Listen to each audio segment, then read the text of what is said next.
Good evening, everyone, and welcome to IKYA Live, world news from the spiritual perspective, and your premier news source for the practical spiritual advice in everyday life.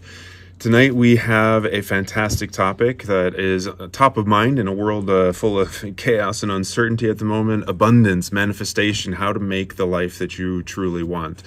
Before we dive into those secrets tonight with IKYA and with our resident astrologer in City Astrology, Nora, I'd like to remind you to please go ahead and subscribe to our YouTube channel and share tonight's link to friends, family, and other spiritual seekers so that they could join us live tonight.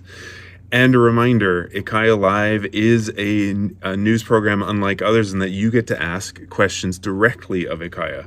So if you are on YouTube with us, please go ahead and write your questions into the chat and we will feed them into the conversation. We also have a big studio audience with us tonight and they'll be speaking their questions into the microphone. So it is great to bring your questions and your perspectives to bear. It makes it a lot more fun to talk about this amazing topic. For those of you who were with us just a half an hour ago with Daniel Maple and the Wild Earth Animal Essences and the launch of Wild Abundance, you can tell tonight is an evening of abundance. So without further ado, we're going to go ahead and turn it over to IKYA to dive into this amazing topic.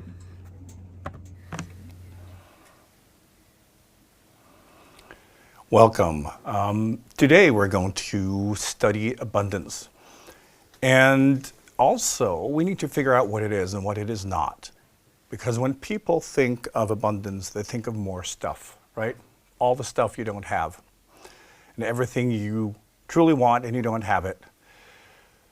And that's not abundance, that's greed. And to understand how to create abundance in your life, we need to shift perspective. And what we'll do tonight is to explore some of those perspectives, because when you understand what I'm going to teach you tonight, you will be able to create abundance in your life, for real. But what you need to understand is that your consciousness, your level of expansion, is about how much you can handle. It's about how much you can deal with. Because your life, ultimately, is not about you. It's not about you as an individual. It's about you being trained to find your place and your purpose in the universe. And all your karma, your complete karmic journey, which goes on for a very, very long time, is about you going through a training program. And your karma is when you look at, the dot you're in, and the end point being you are complete and you are in purpose and function. The journey is between those 2 points. And everything you encounter is basically what you're not able to handle. So, you already have your garden, and every problem you have, every issue that you encounter is basically you not dealing with it very well and then having to figure it out. It's the same thing in our physical life. If you have a garden and you've never had it before, and you just go to the garden center, buy a bunch of plants and you have no idea, right? You will kill half of them, right? And you can't tell the flowers from the weeds, and you weed away the flowers and on you go. But over time you figure it out. And this is karma. It's you getting better at being you. Getting better at being you in the universe. So, your level of expansion is how much can you deal with? Some people are able to kill a potted plant. And some people can manage a park. And that's your consciousness. It's not how you feel. It's not what you want. It's not that, ooh, I'm such a good person, I deserve to be very special and spiritual. How much you're able to deal with. How much growth and expansion and love and everything blossoming around you can you deal with. And only when you're proven that your garden is too small, when everything is overflowing, everything you touch is beautiful, everything reaches its full potential, you need a bigger garden. And that's when you expand consciousness. Because you, as the custodian of the garden, it's not yours, it's nature. Right? It's plants living in the space that you are managing. And that means that abundance is ultimately not about you. It is the beauty in the garden that you are facilitating.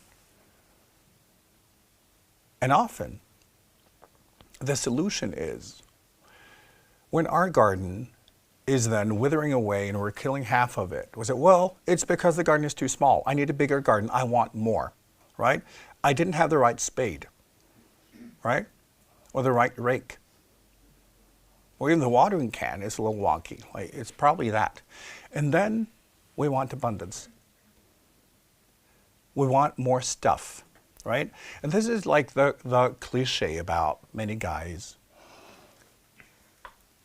When there's like a little DIY thing to do, we go to the hardware store and we buy professional equipment, right? We need like real stuff. And it's still just, the end result is still rubbish. It's not about the tool, it's not about the stuff. It's about what we're able to do with it. So, what we need to understand is that abundance is not about what you receive. It's about what you create with it. It's how you are able to be an active part of the ongoing, everlasting, creative universe. But when we're not doing a very good job at it, so like, I need more plants. I need more stuff. And often, because we're not able to manage very well in our own lives, we believe that the solution is to be found somewhere else. And it doesn't work. So tonight, you'll learn how to do this, how to get the results. So, as I said, when we focus on abundance normally, it comes from a place of poverty. It always comes from a place of I don't have. I've explained this many times. When humans try to manifest, they do the weirdest thing.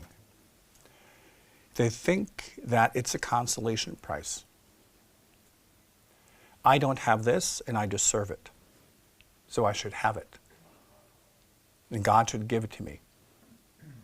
Because I've proved that I'm not able to create it for myself. So God should give it to me. So it always comes from a state of not having. And as I've explained, when people try to manifest money, they try to do it from a place of not having money. So what do they think? I don't have money. What do they vibrate? I don't have money. What do they feel? I don't have money. What we need to realize is that we can only externalize what we vibrate. Your outer world is a rendering of the energy within. And there is nothing else. So when you are in lack of something, that lack will also be your life. Because matter is the last step. It's the end result. So, when you don't have something, you will never find it in the outer world. You have to vibrate it. You have to become it. You have to be in that energy and consciousness. And when we want something, it always means that we don't have it. And on top of that, when we want something, it often comes from a point of pain. And that point of pain is that we are blocked. We're not able to deal with something. We're not able to take care of our own garden. And because of that, we try to compensate. And I also talked about this recently, the difference between true needs and false needs. Just like it's fully possible to be overweight and undernourished. And often the more undernourished you are in our part of the world, the more overweight you will be. Because the food you eat, when you don't nourish yourself with, the right nutrients, micronutrients, minerals, everything that the body actually needs, you'll get more cravings because the body is trying to survive. So it goes from long-term building, long-term healing and health to how do I survive now? All cravings are very in the moment. They're very short.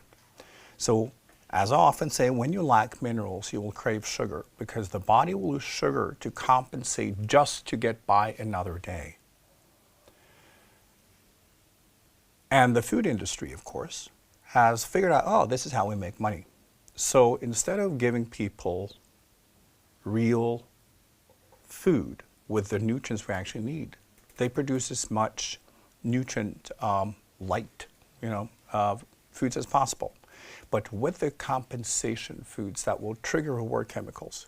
Because when we eat compensation foods, those are connected to survival right now. And that feeling is much stronger than when you build health over time, because you don't get reward chemicals. You get stamina. You get resilience. You get strength. You get focus, long-term thinking, the ability to achieve goals and strategies. It feels different. But when we don't have that, we get reward chemicals, so boost, ooh, we'll survive right now because, ooh, that was a close one. So we go towards those foods. And the body will get less and less important nutrients. But we will get fat because the body says, oh, there's very little of the nutrients I need, so I need to eat a lot of it. The body is looking for the right nutrients. So we get more hungry. Because instead of being like a handful of gold in that bucket of sand, it's 1 grain of gold. So we need a lot of buckets of sand. And this is often when we look for abundance. We've already blocked ourselves. We're already not taking care of ourselves as that garden. And then we're looking for shortcuts. The ultimate abundance in this civilization is winning the lottery, right? Which is that shortcut, and it feels so delicious just thinking about it because like you haven't done anything for it, which is what we seek. Because we don't understand how to build. But when you look at a beautiful garden, a really beautiful garden, it's taken a generation, right? When you look at really old gardens that may be several hundred years old, that maturation, right? It's a beauty. That stuff just from the garden center, you can't compare it. You need to invest, and it takes time. And that garden will be abundant. It's the work you do every day. So when we focus on what we think we want, it's always from that thought, I need to compensate for how I block myself. And then we'll look in the outer world. Now, when the purpose of our existence is to be part of creation, meaning that we are creative beings, and the flow coming through us spiritually, the spiritual energy, and everything in the life gives us, we are supposed to transform and create and give back. You only receive to give. And when we're not doing a very good job at that, we start eating the universe instead of creating it. Right? So whatever we're not able to create ourselves, we'll look for in the outer world. And it never works. That's not abundance. Spiritually, that's stealing. And as a child, that is okay. Children are not expected to go to work and earn a living.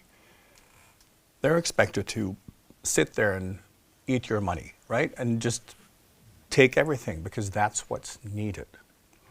But at a certain point, they're supposed to take part at home, doing chores, learning that, yeah, this is not just happening, right? We have to contribute, we have to do something. And hopefully as an adult, they will be productive human beings with lives, and they will create a surplus so they can give back to their family and their community.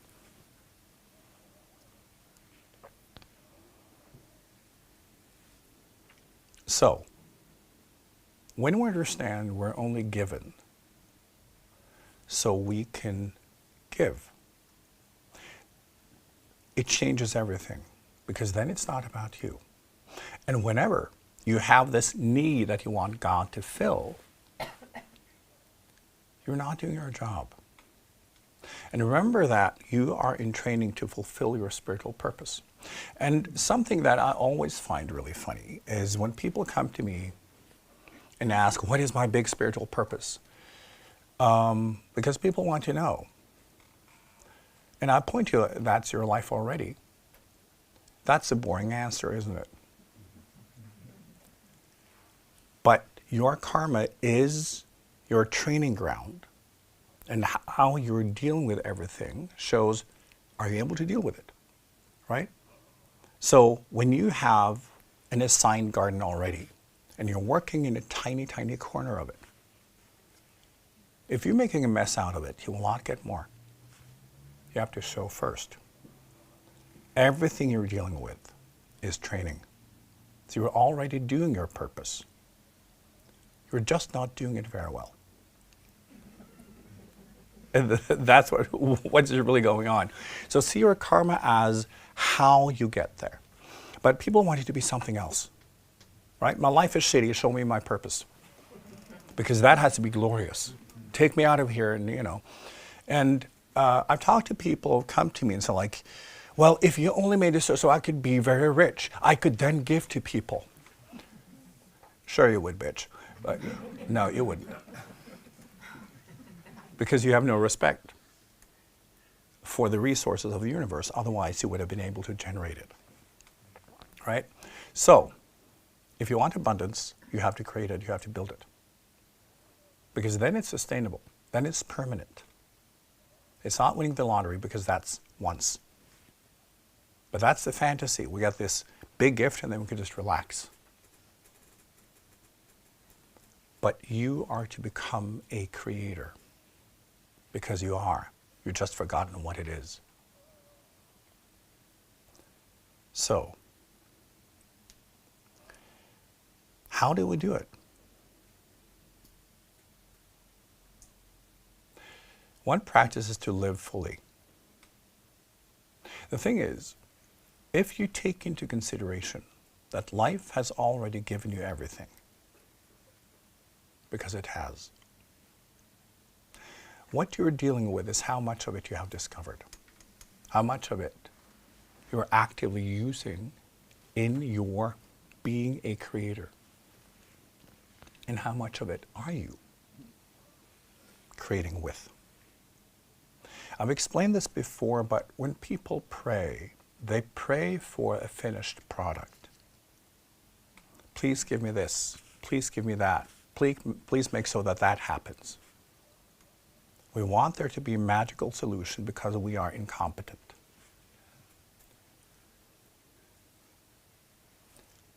It's not how it works.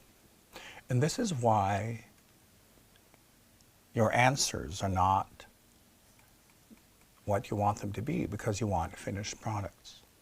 As I always say, if you pray for flowers, God will make it rain.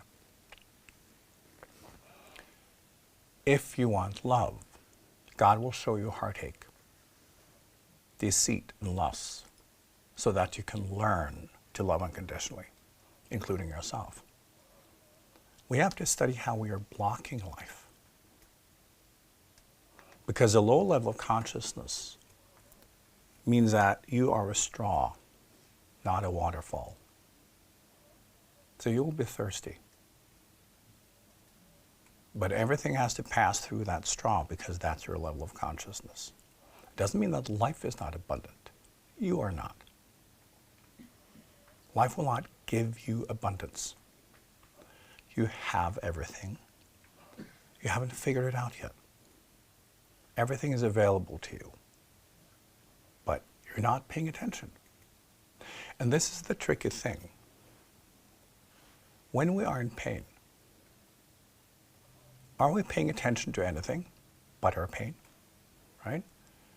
So, the less we're able to deal with our life, right, the more we fall over in our garden, the more self-centered we will be, because we can feel our pain, we can feel the lack, we can feel all of that. And we don't notice that everything has been given. Because now you want to carry your pain. And because it's just happening randomly, according to the human narrative, we want someone else to fix it. So we don't look. So, we have to take care of ourselves in such a way that our own stuff, our own karma, our own pain do not limit our ability to see and hear. So when we are in a state of lack, when we want something, we become blind and deaf. Because it comes from a place of pain, a place of lack, a place of blockage. So we don't see what life has already given to us. This is why healing is such a big part of spiritual work. We need to heal and be in balance so that the noise will not distract us, so that we can then actively look. Because when we're in pain, it's all about that. When we're not in pain, we will start looking at the world. Think of when you're really sick. You just want other people to die and go away, let me be, I'll just and if anyone's there, it's to help you because you are now the most important person in the world. You don't care about anything else. When you are better, you start paying attention to the world around you and you get into what's been happening. It's that. And it's not only paying attention and noticing, it's then how do I interact with it? How do I create with it? How do I transform? Because you as the creator, that is your spiritual destiny and your spiritual essence. The flow of life is the same, but when it passes through you, you will create in a way that is you. That is truth being expressed through you. Your needs and your pain are always expressions of your karma, of your blockages, of your denial. It's not who you are. But that's when we ask for help. That's when we want stuff. That's when we want abundance. And you need to learn to look for abundance in a different way. So, the starting point has to be, everything has already been given. All you need to do is to discover, and then use it to create, take part, and then give back. Once you recognize that you've been given everything, all there is to do is to give back. When we do not give back, when we're not generous, it's because we operate from pain. Because then it's my turn, I need. Then you're a blockage. Then the straw will become even tighter.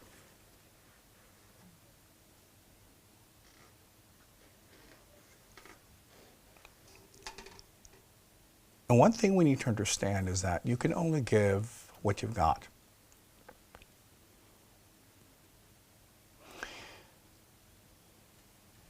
To be in service or to experience abundance, it has to pass through you. And back to how you as a vehicle need to take care of you. I'm used as an example that if someone says, I love you, and they have no love for themselves,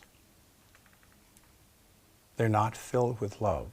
They do not respect, love, nurture themselves. How much credibility does it have when that person says, I love you? They have no love. It's like taking financial advice from a homeless person, right? No credibility. You can only give what you're filled with. because that's your garden. Sometimes, the potted plant, but still, that neglect, when we're not making the best out of everything, when we're not taking in, creating, digesting what life has already given to us, we can't give. And if we then think, ooh, I can be in service and give and be very generous, you can't. You have to hold it first. How else can you give it? It's very concrete. So, if you really want to help the poor, become a billionaire first. Otherwise, it's just a fantasy. Now, to do this, we must also practice how do we receive? And receiving is both simpler and also more complicated than people think it is. Now, what we do when we observe nature and the universe, and we think receiving is also picking, right? When we were hunters and gatherers, we would pick what nature had to offer. And that would be, different seasons, different plants, different berries, different fruits, different animals. So we started with nature and what nature has to offer. When we are in pain, and also, I've talked about this extensively, but this civilization by design is trying to make you miserable and increase your pain so that you consume more and create less. Because what happens is when you start with your need, and like what you've defined as your need, I want this, it's disconnected from nature, right? I want this thing, and then you look for it. And if it's not there, you get disappointed. In the old days, you had to rely on nature. And if, like in the winter, you just say, I want berries, it wouldn't be very successful, right? And if you in the spring just said, like, I want something that only is available in the fall, you'd be hungry. And this is what we do. When we start with our need and our want, we don't notice that life is one organic expression. It's cycles, movements, and life will always give. Things are always produced. Things are always available. But what we do then is that I want this, I need this right now. And then we will reject what life gives, because that may be something else entirely. And we create an emotional story that then we are rejected, we're not cared for. And then we don't see that maybe there is abundance, but we want that specific thing that is not available, because that is not how nature works. It doesn't start with your needs, it starts with nature. So we need to learn to move the starting point. What do I need to compensate for my own lack of taking care of myself and managing my own life?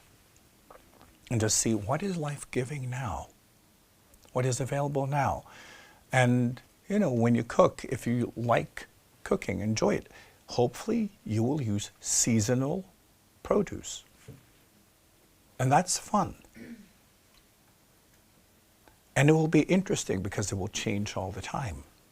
So you start with what's available. And based on that, you will see, what do I respond to? What's fun? What is hitting the sweet spot inside of me? And then you create with it. You don't start in the other end.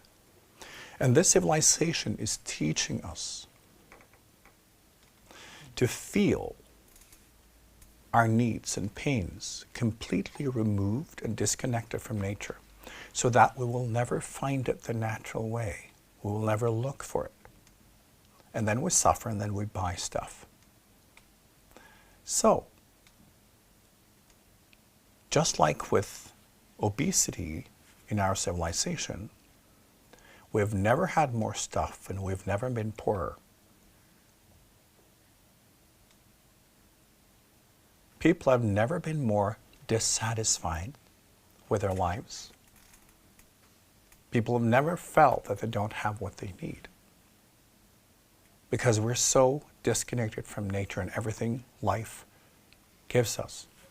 And when we then have learned not to work with nature, but just start with our own subjective pain, we buy stuff instead.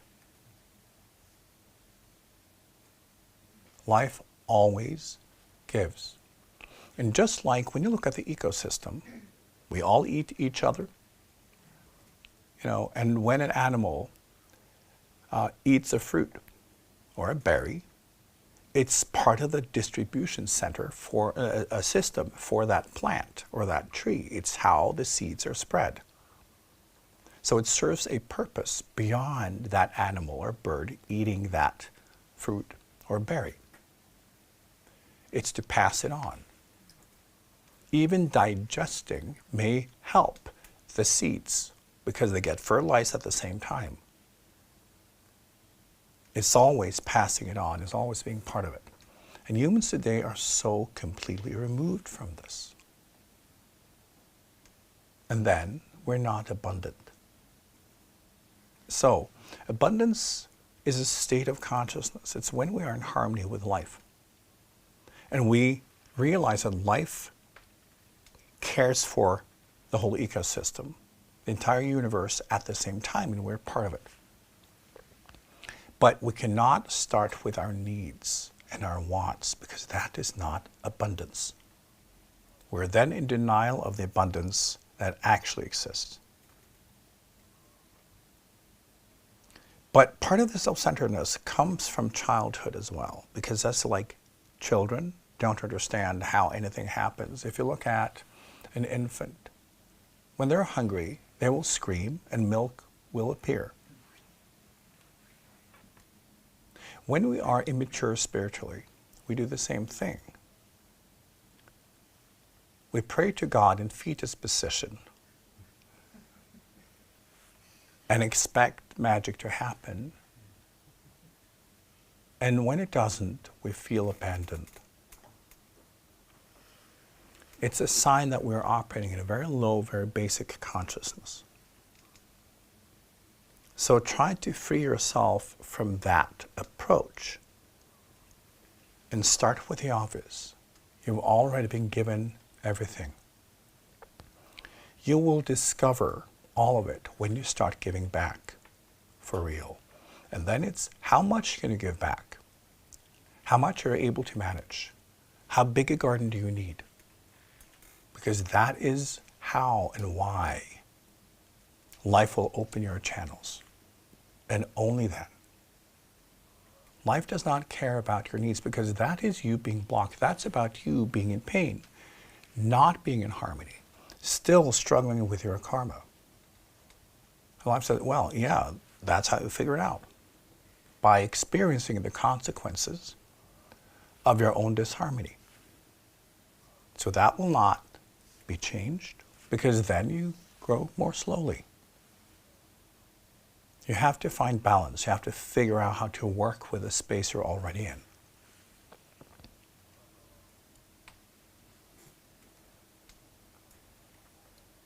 So, as I said, life will only give you ingredients, not the finished product. And the more we feel inadequate, the more we pray for the finished product. If you want to pray for anything, pray to become a better creator. Pray to see and listen and discover. The rest is up to you. So you have to grow into wanting that type of purpose, being a co-creator in the universe. That will open the floodgates. And it's so simple. You cannot do it from pain, from suffering, from lack.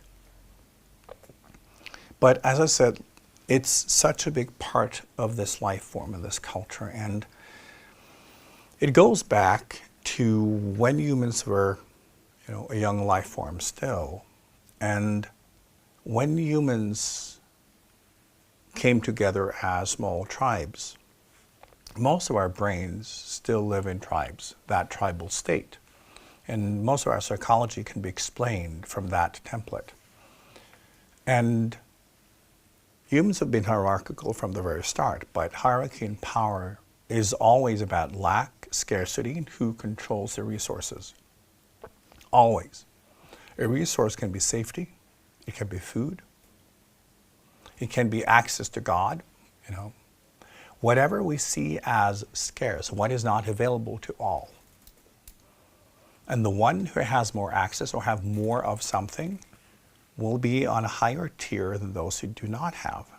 And those who have the most will be elevated to the top because they have the power. A fun example, we've seen this in multiple cultures. For instance, there have been several cultures where the king, for instance, would have seashells as the currency in the tribe. It could be like a big community, let's say an island, because this is where I've seen it the most. So if they wanted to trade things, how did they do that? They needed something else, and that would be seashells. So the king and his henchmen, would then collect all the shells of a certain type. And the day after, they would say, well, now this is the currency, because then the king would be the richest. And they basically vacuumed the whole area for all those shells. So he would be the richest, on top of the food chain, and everyone would be in lack, right? So he had a power. So he could buy stuff. So they all would get more seashells. And over time, people will also find more of their shells because they grow, right? So at a certain point, a king would feel, well, people have a little bit too much of that shell. So then they would have the plan. In most cultures, they would do this in one night. The closest would then go out and decide a different shell. And they would then vacuum all shells on the island of a different type. And then the morning after would be the big declaration, now this is the currency. And this way, the king would always be the richest. It's all made up. But when we then project and tell the story at, you don't have what you need, it becomes hierarchy immediately. And that's power. Power is someone has something that you think you need. And in this civilization, because we're not taking care of ourselves, our own needs, we don't understand ourselves as spiritual beings, and we're so disconnected from nature, we have stuff instead. The people in charge of the stuff, they have all the power now. And then we submit. And we become even more miserable because now we're addicted to the stuff. And things we find in nature has no value anymore. It's not only that, but we don't see nature. We don't see the energy. We don't see the flow. So we're so disconnected from life and what it is about that we also existentially, emotionally, spiritually are drained and empty because nature can heal us, right? Most people can go into nature and they can feel, if we let nature balance us, we can communicate with all life forms. This life energy is just part of a planet. It's right there. But we need to buy a new handbag instead, right, to feel good. And we can't find that in the forest. Because we don't understand that we are part of nature and nature will heal us if we allow. So we're now, as a civilization, stuck in this power game or this power grid. And people do not have the ability to heal or experience abundance. And then we compensate. So, in this civilization, no one will feel abundance, only greed. And this is also why, people on top It's just greed. They do not experience abundance because they want more. Abundance is a state where you have everything. You're in a state where it just flows and you will need for nothing.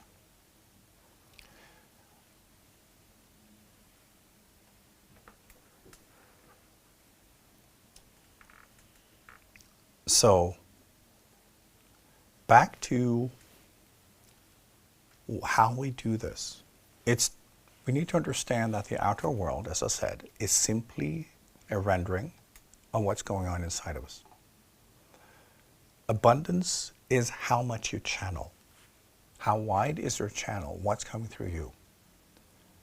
You have to channel it in. If you think you are universe, although it seems like we're in the same space, we're not. You are in your version. It's like endless TV channels. But they exist in the same type of universe. So your TV channel can only consist of what you project, what you bring in. And there's a vibrational, energetic kind of membrane between you and others. So only what belongs to your journey, your level of consciousness, is available to you. And what is inside of this bubble is only what you have channeled yourself. Because that is the only access in, which is beautiful. Just like in your garden, what's there will be what you bought at the garden center, what you planted, nothing else. So abundance has to come through you. And that's what you need to learn. You have to bring what you would like, but not from poverty, but from possibility, from understanding that life is endless and so are you. Life is infinitely abundant and life wants you to have everything. Life wants you to learn how to channel the completeness of existence, the completeness of life. Because the state of abundance is really when something is complete. And that's what spiritually, that's what we're looking for, and we all kind of know it. So when there's something missing here, our lower consciousness will interpret that, I need this or I need that. But we understand that it's not complete.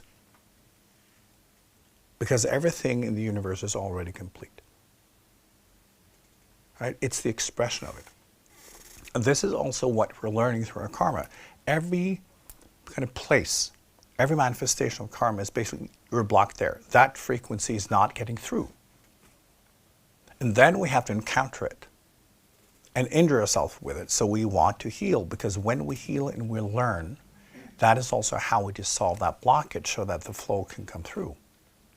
And we do this again and again and again and again for billions of years. And as we do, we channel more and more and more.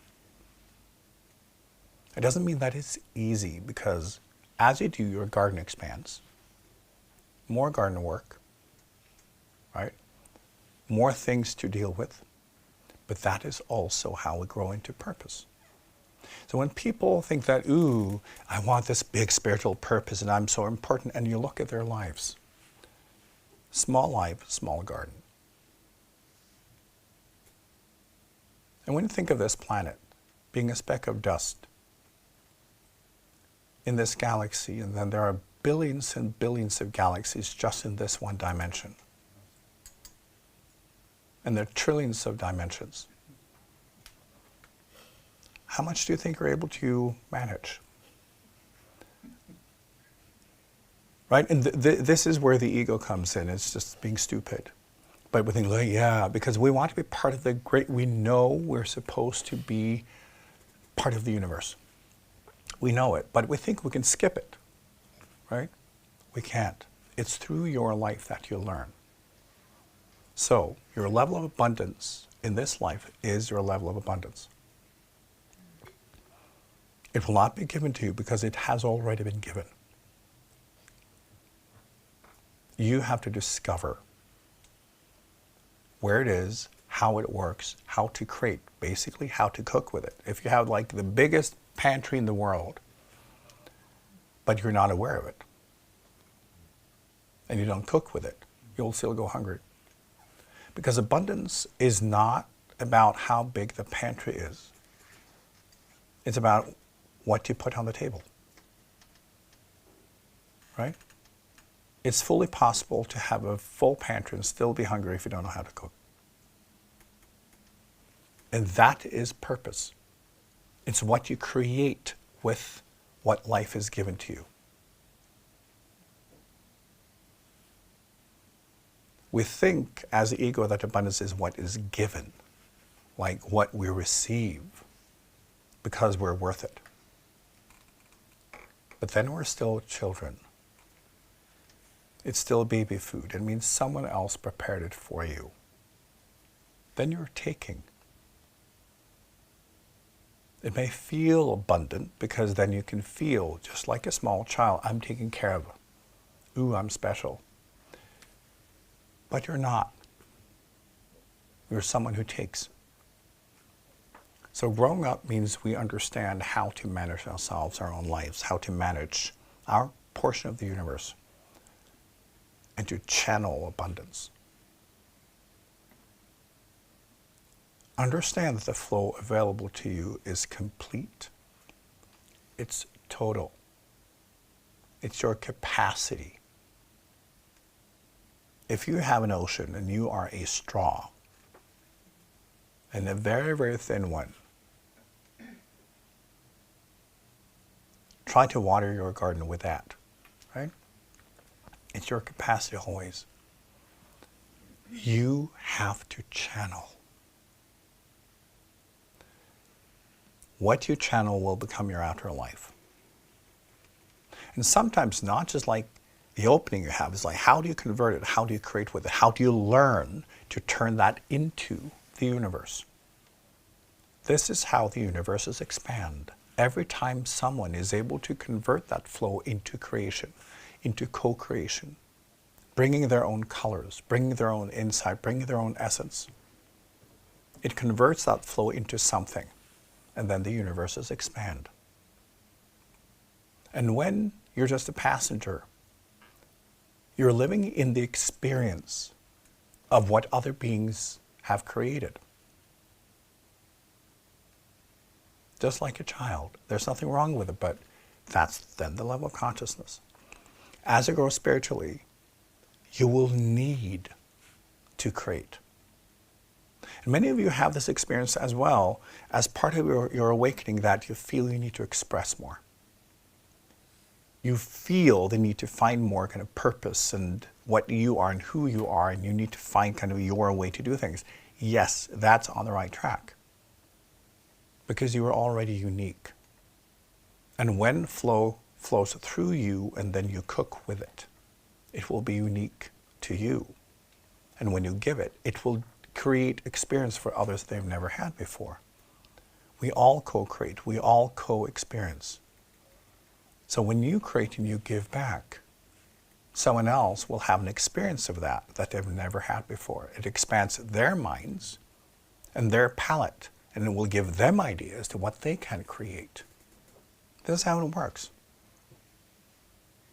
You have to look within. It's all there. You have to look at your life. It's all there. Whenever you look somewhere else, it's not working.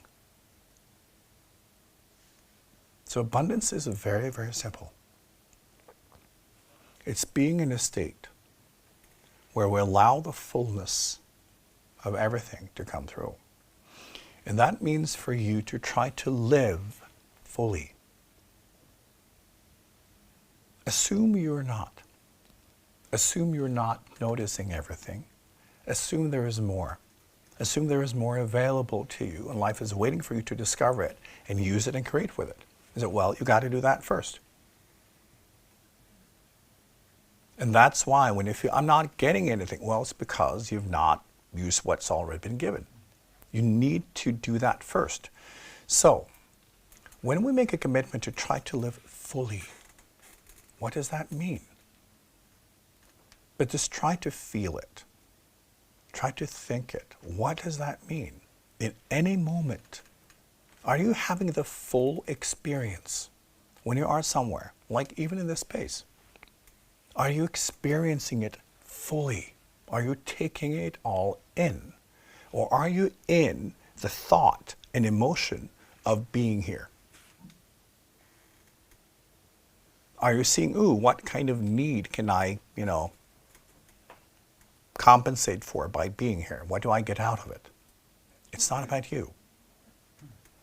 It's about you opening yourself completely to what the universe is and what you are as a spiritual being.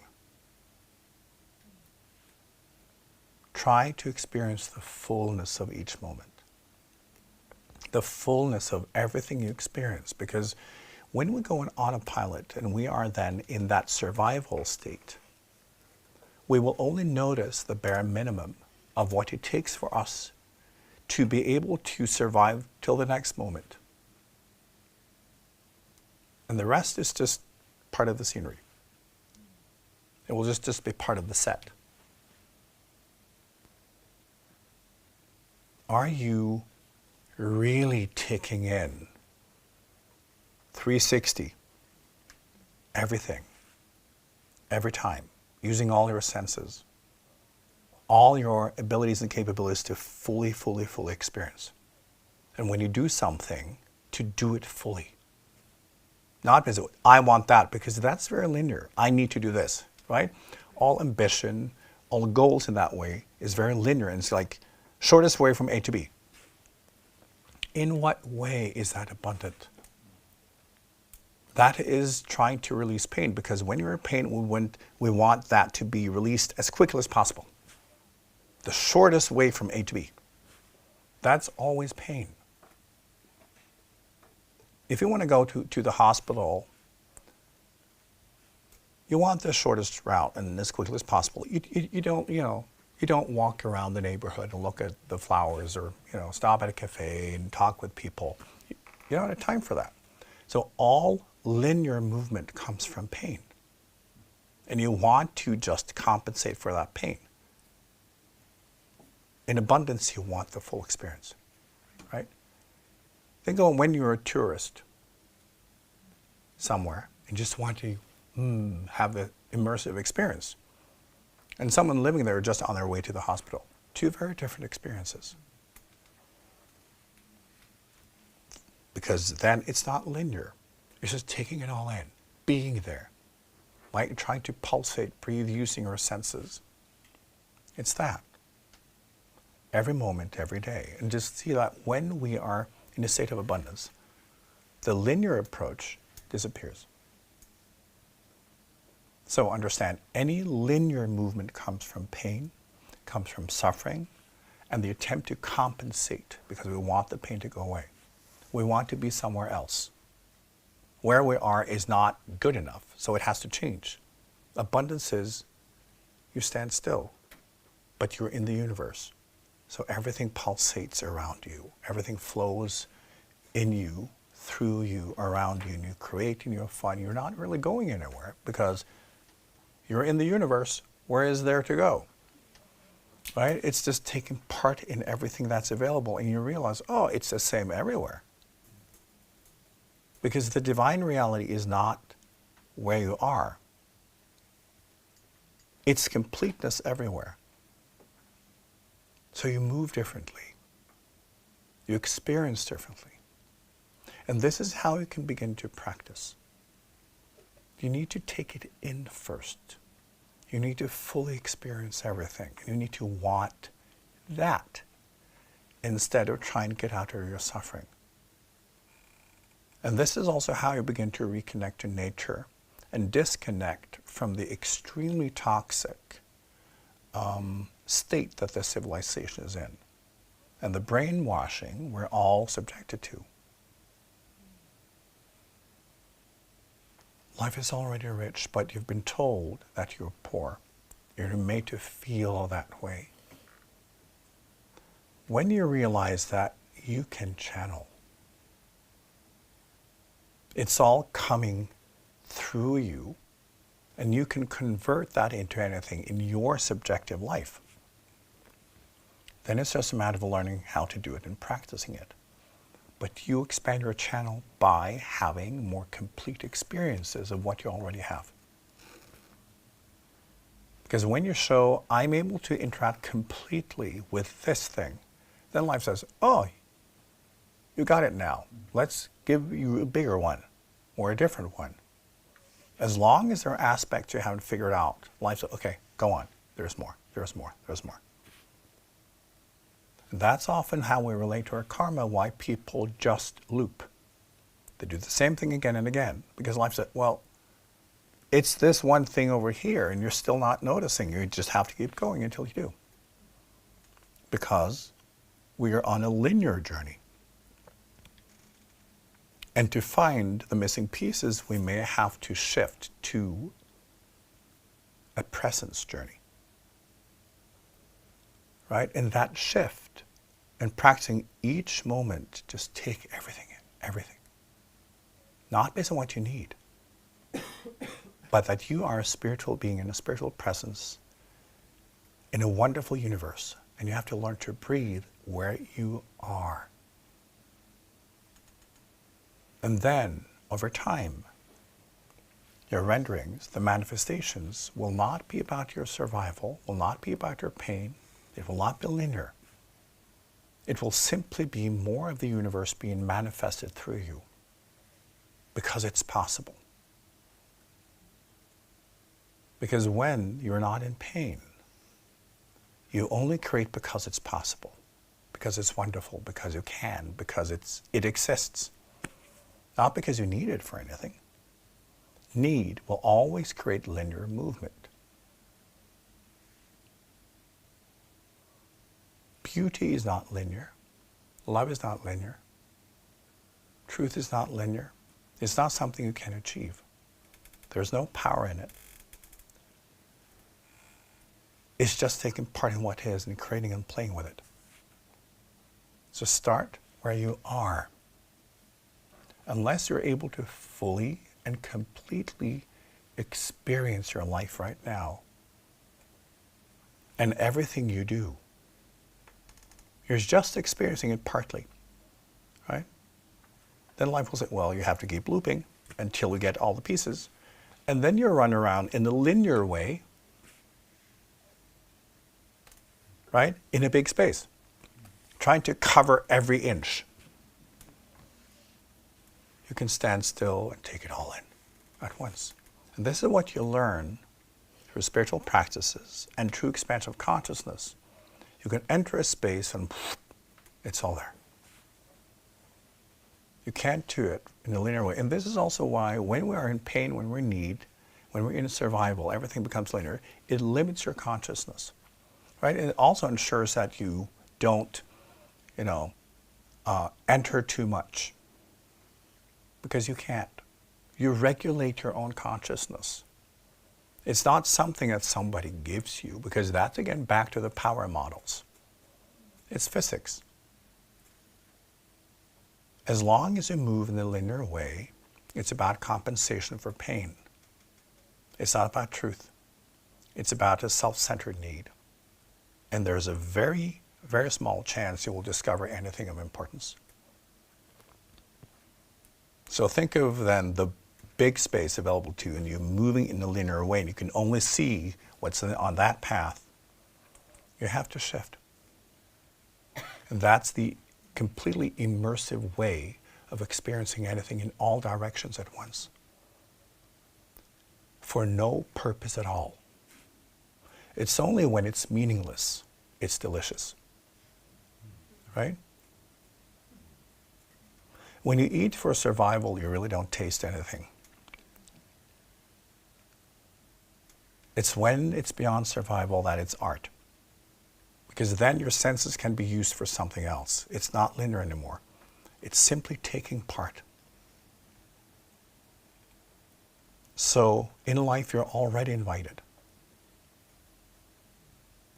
You already have it. You are blocking it by creating your own suffering and then trying to compensate. So you have to kind of deprogram that. And you have to work with your health. You have to work with who you are as a person, psychologically, and learn how to be spiritually present. And then beginning to take in the fullness of everything. And then also decide to live with fullness. So when you meet someone, friends, how can you then meet up fully? Not just partially, because again, back to the linear way of thinking. If you're afraid, if you need, you will try to tighten and only show parts of yourself based on what you think can give you the confirmation you need so you can survive another day. You don't show up as your fullness because you're afraid that that would devaluate you, right? Because you want something specific because you're needy. Same thing, anything linear will limit. So when you show up as everything you are, and you can let all of that blend together with that other person, because you can, and you don't need anything, then there is love, then there is beauty, then there is abundance, then there is support, because there is no need. So, abundance starts where your needs end. And that is the simplest way to understand it.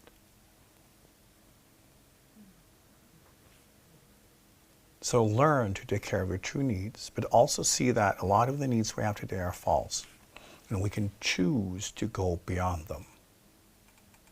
Choose to go beyond the kind of linearity of how we think and behave.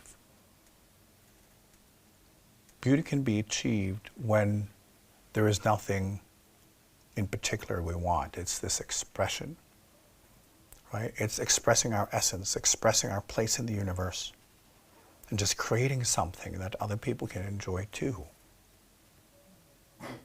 And in the universe, you are an artwork. There is only one of you. We are beings of beauty and love and healing and truth. That's who we are. And it's in all directions, and everything you are can experience everything that is. When you allow yourself to let go of the game of first creating suffering and then trying to compensate for it, you lose the linear mind and you open yourself up to everything. And often in spiritual work, even when you meditate or pray, whatever practices you have, often we can move into the state where we recognize, I don't need anything. I'm in God, or I'm in, a higher state. And we can feel, we can experience it. And in that moment, we're able to take everything in. And hopefully most of you have had this type of experience in your spiritual practices. We are beyond our needs. And at that moment, the mind does not work in a linear way anymore. And we can sit there and feel that I have attention awareness in all directions. I have a more kind of spatial awareness. I have inner and outer awareness. And it's not aimed at anything particular because that's linear. It's simply being in what is. And then it begins to flow from all directions, in all directions. And it has no meaning. It just is. And that's abundance. And we have to learn as humans to live that way. And it's simple. But in this civilization, because everything now is linear, to also limit our minds and to enhance the suffering, it is very, very easy to be caught up in it. But it's not who you are. So we need to learn to disconnect from the illness that is this civilization and to reconnect to nature and nature within. Because that is already abundant. It's already in balance. It's already full. And as a spiritual being, you know how to do this. We have to unlearn. We have to deprogram. And listen within, and listen to the channel within. And as I said, like whatever you want to experience or create, it has to come through you first. God will give you the ingredients. God will give you the materials, never the finished product. And then you can create. But if you then look for the finished product, because that is the shortest route between A and B, you only want the finished product when you're in suffering.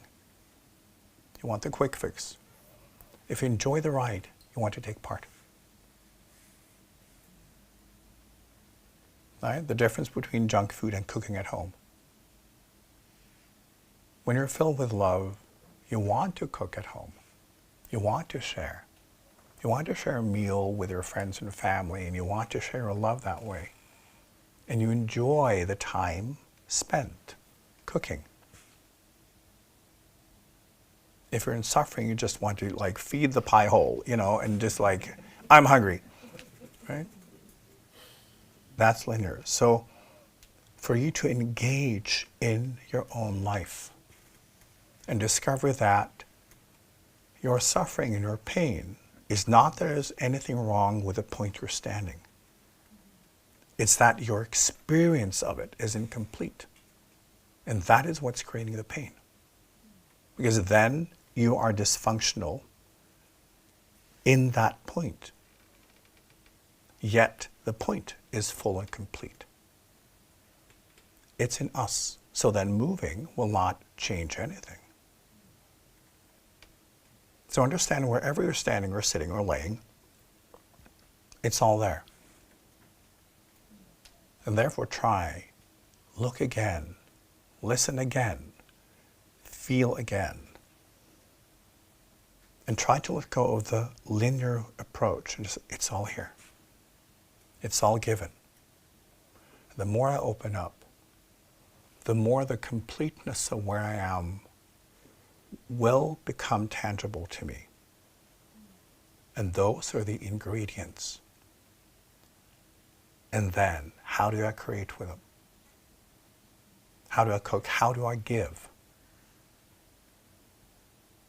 Instead of figuring out how to satisfy yourself. So this is how we need to kind of change the approach and the attitude.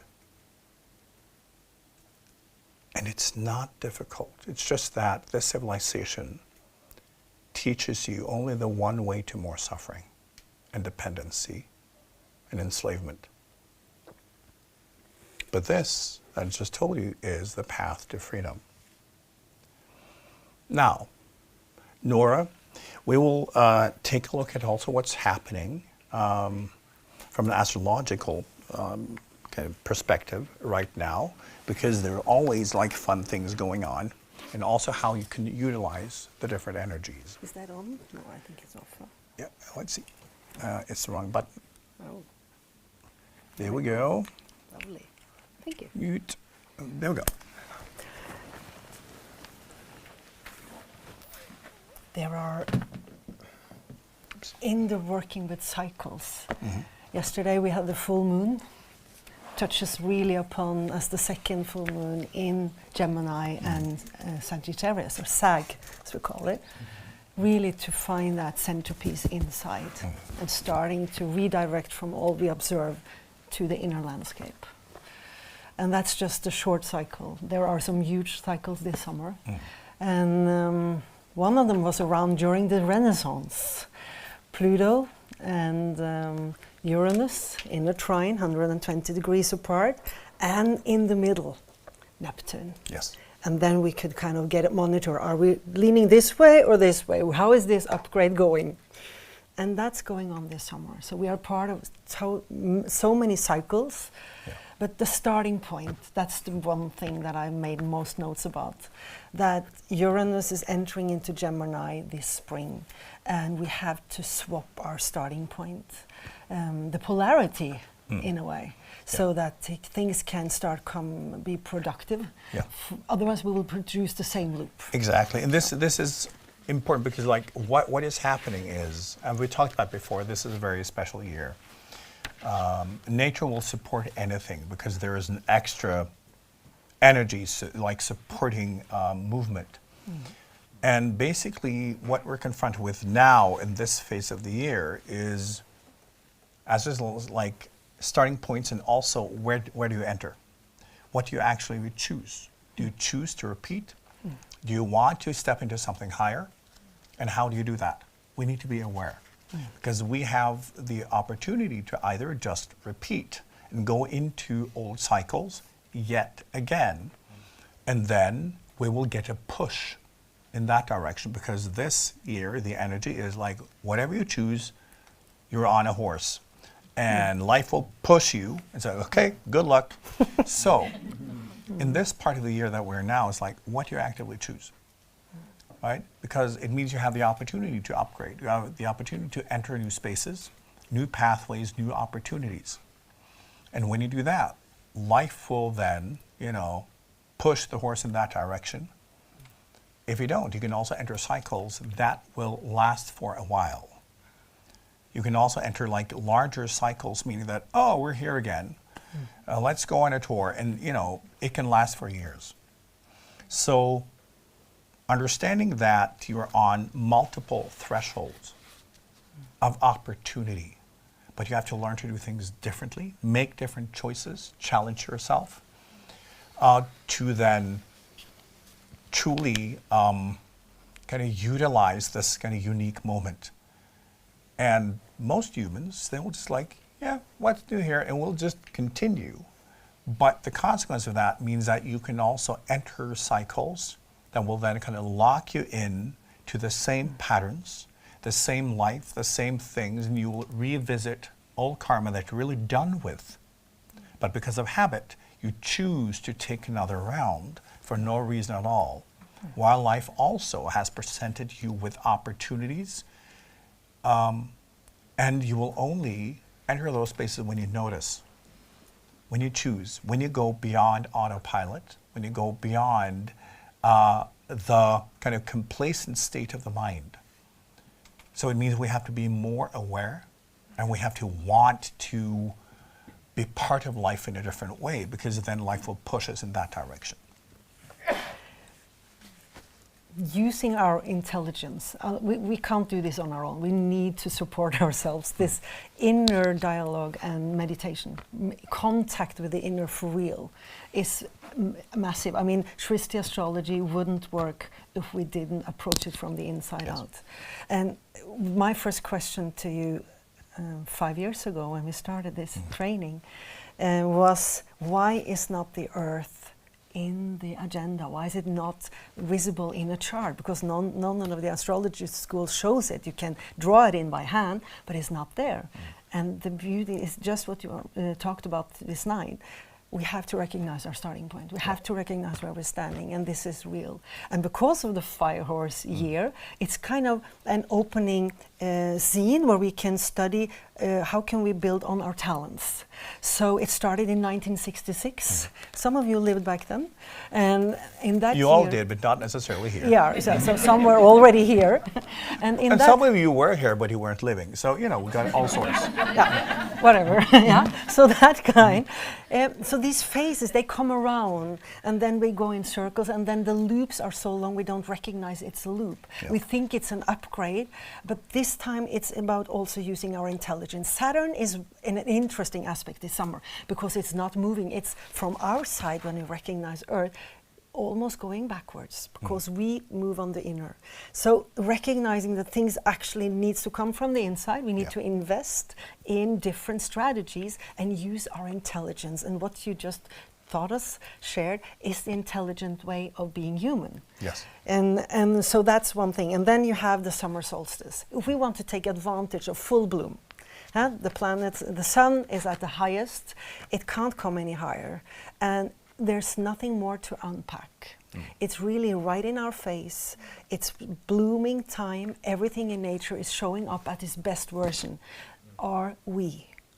How can we unpack ourselves? How can we assist the process of living all our inner landscapes out and represent this intelligence that is available by contact, not by patterns? And it's basically just, think of the image that the higher the sun goes, the more we disrobe. The clothes are coming off. And when the sun is at its highest, it's basically the light is now everywhere. There's nothing else to be seen, but are you seeing? Right? Because show me, like, okay, floodlight, Are you still not seeing? Right? Now, often what we do then, may take off our clothes, but then we'll lay down. Right? Because now I need to rest. Life isn't showing us everything in our landscape. So there is a heightened level of information and clarity available. And then we go on vacation and, disconnect, which is, of course, humans do. But it's also learning to do it a different way, to understand that when the sun is giving us floodlight, we should look more closely. Because when there's more light, there's less shadow, and it means that we can start to see patterns. We can see how things are connected. We get a better overview, a better understanding. Oh, this is what's in my space. Because when the light has an angle, like there will be shadows and shade, meaning that we will not naturally see everything. So when the sun is at its highest point, it means that more is being shown. And then we should be present for that. We should open up and also try to see how are things connected, right? But also think that in summer, humans are better at connecting, right? We connect with each other. So that's a start. Friends and family and all of that, that's good, but it's more than that.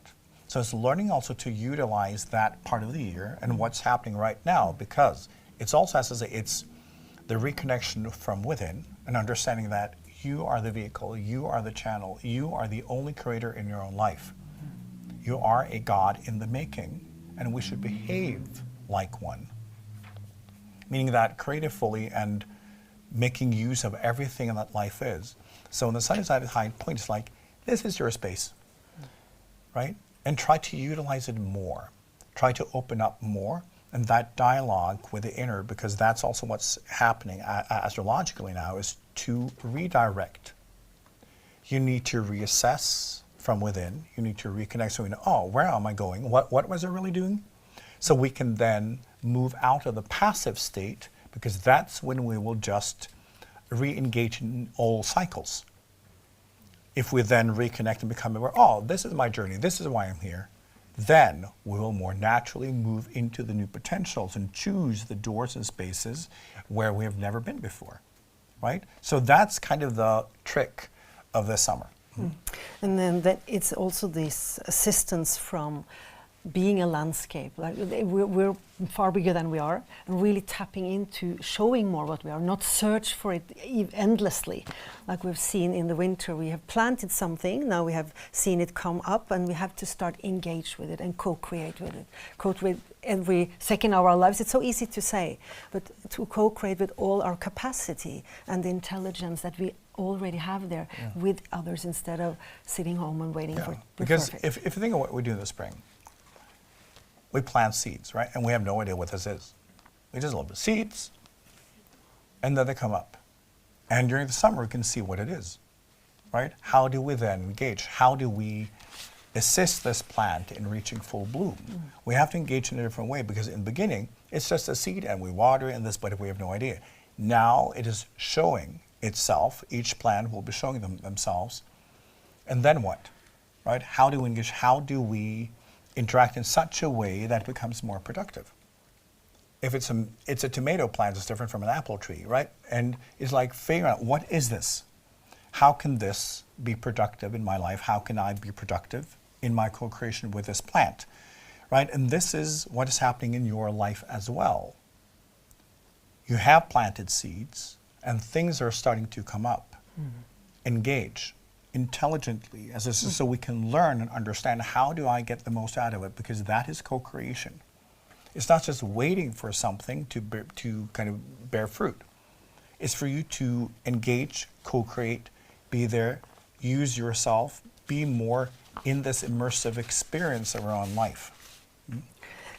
And then Jupiter swaps signs. Because solstice, we think of it as one summer night evening, or a period of 2 or 3 days.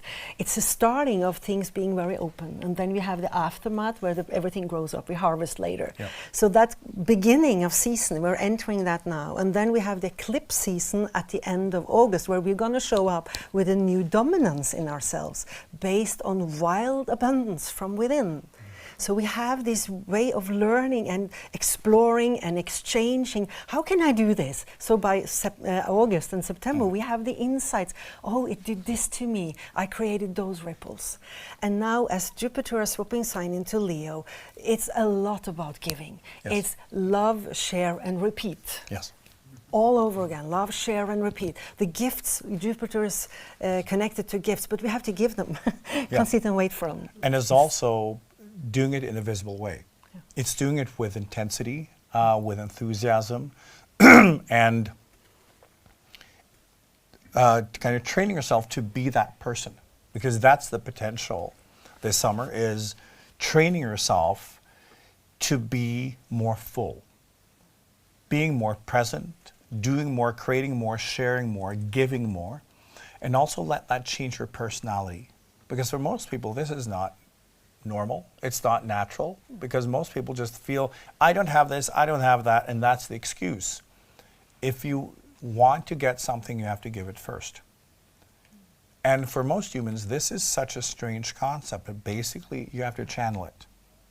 And you channel it based on necessity. And when you give something you don't have, it opens that channel, because then you acknowledge that point, that frequency.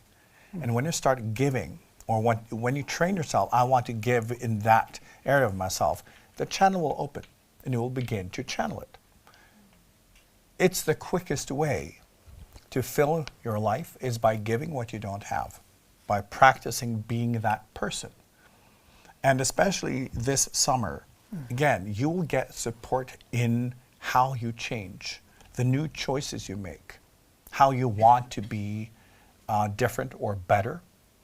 Open yourself for the more full experience also of who you are. We have to practice.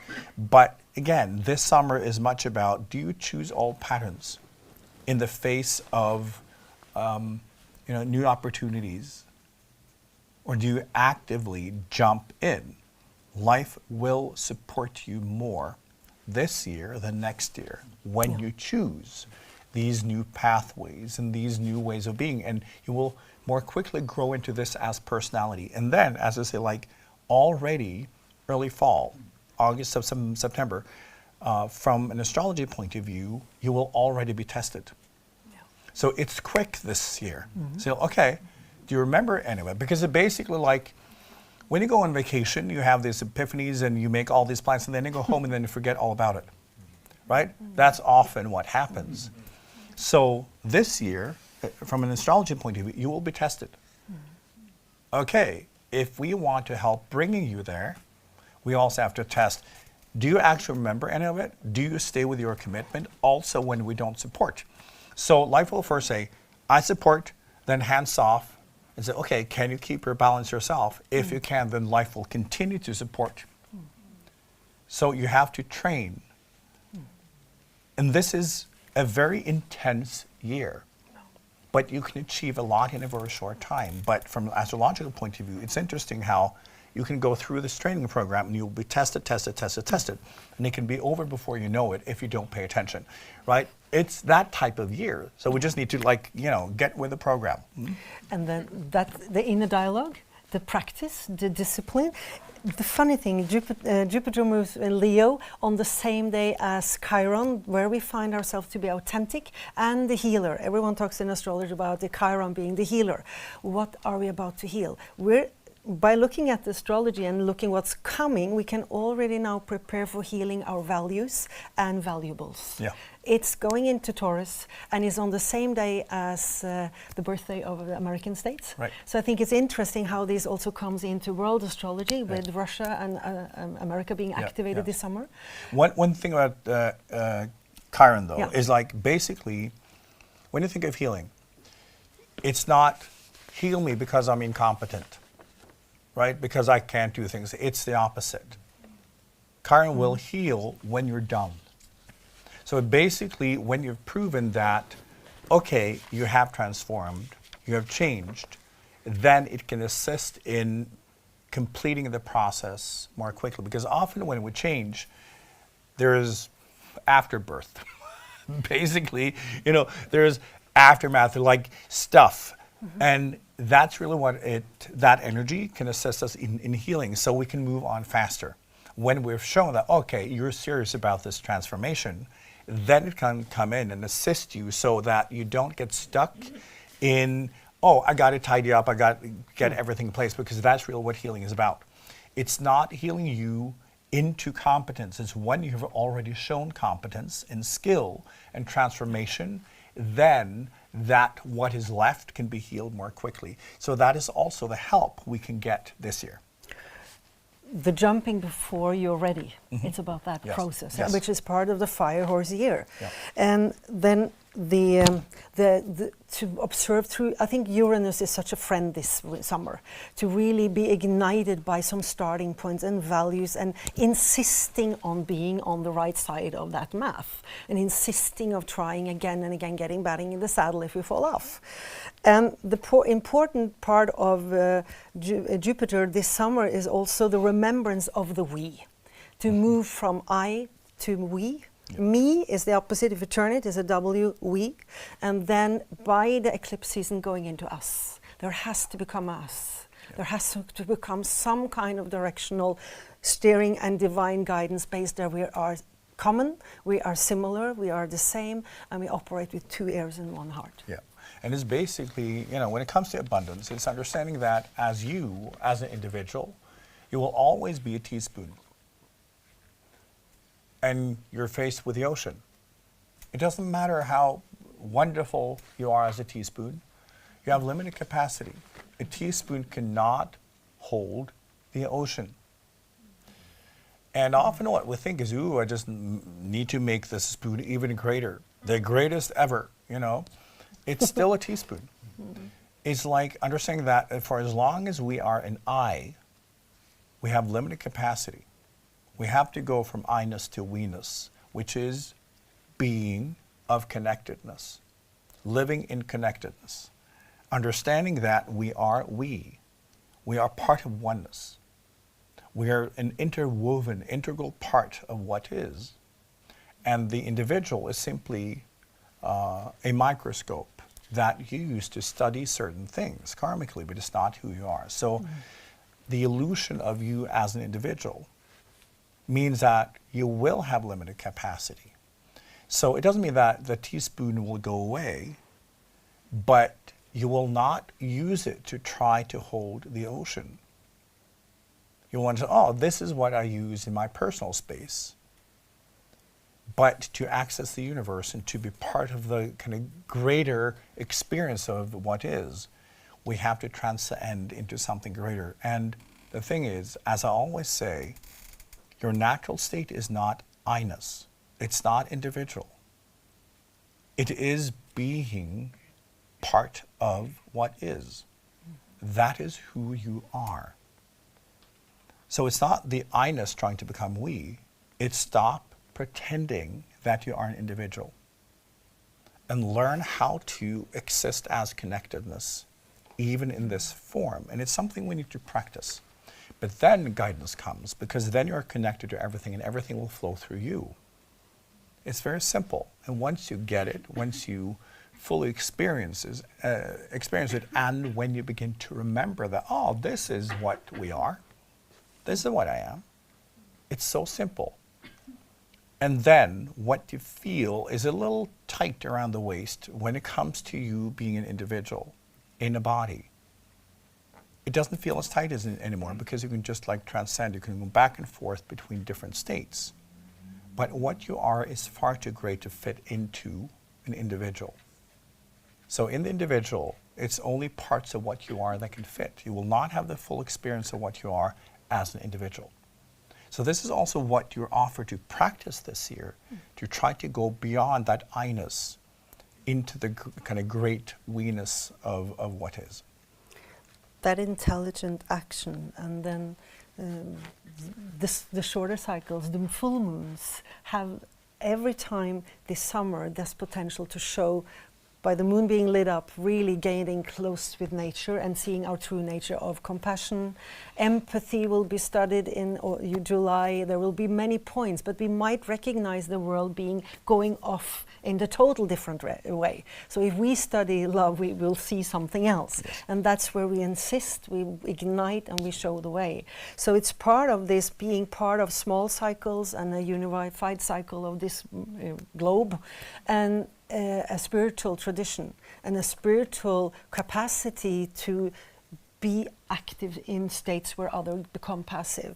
So the moon, especially at the end of July, is such a point where the usness can be insisted on, but it won't automatically show in the outer world. So we, by having this knowledge and knowing we can study coming from within, we can actually participate building the new tracks that is needed for seasons to come and this year's of the fire horse.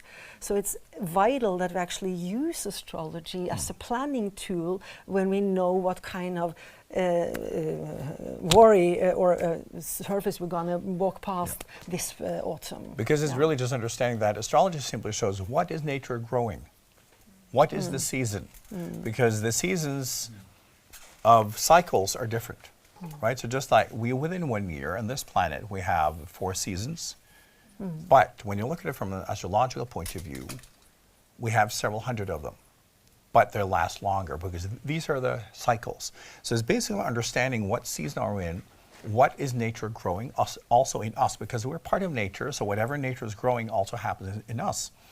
And we can more easily take part in that and also get all the fruits when we are aware of the process. And then we can participate and we can kind of weed in ourselves, so we can nurture and strengthen what nature is trying to grow in us and in our lives. So we can look for it, because not everything is in season at the same time. And this is the beauty of this type of astrology especially, is that you learn how to deal with life from the perspective of being a creator and what life is providing. So this is why it's such a valuable tool to then know what is in season right now and what is life trying to grow in us. So love, share, and repeat is the math of this summer. And then by the August, when we come into the new eclipse season, it's lining up with so many perspectives. I could go crazy because there's a new map for every day. But this wild unity, this wild abundance, I just want to emphasize on that again, to keep focus on the bigger lines, and also see that the beauty, the vanity and the beauty that we have in this world will be also an issue this summer.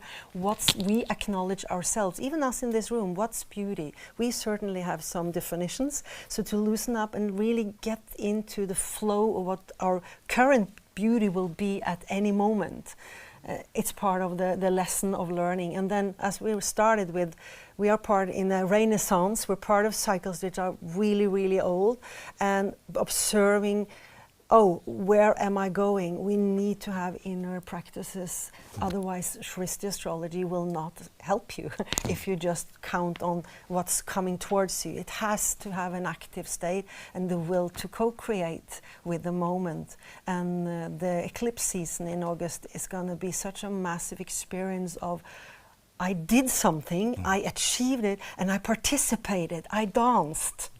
I did sing, I did that thing that I thought was wild and crazy. It turned out that was one of the most natural things to me.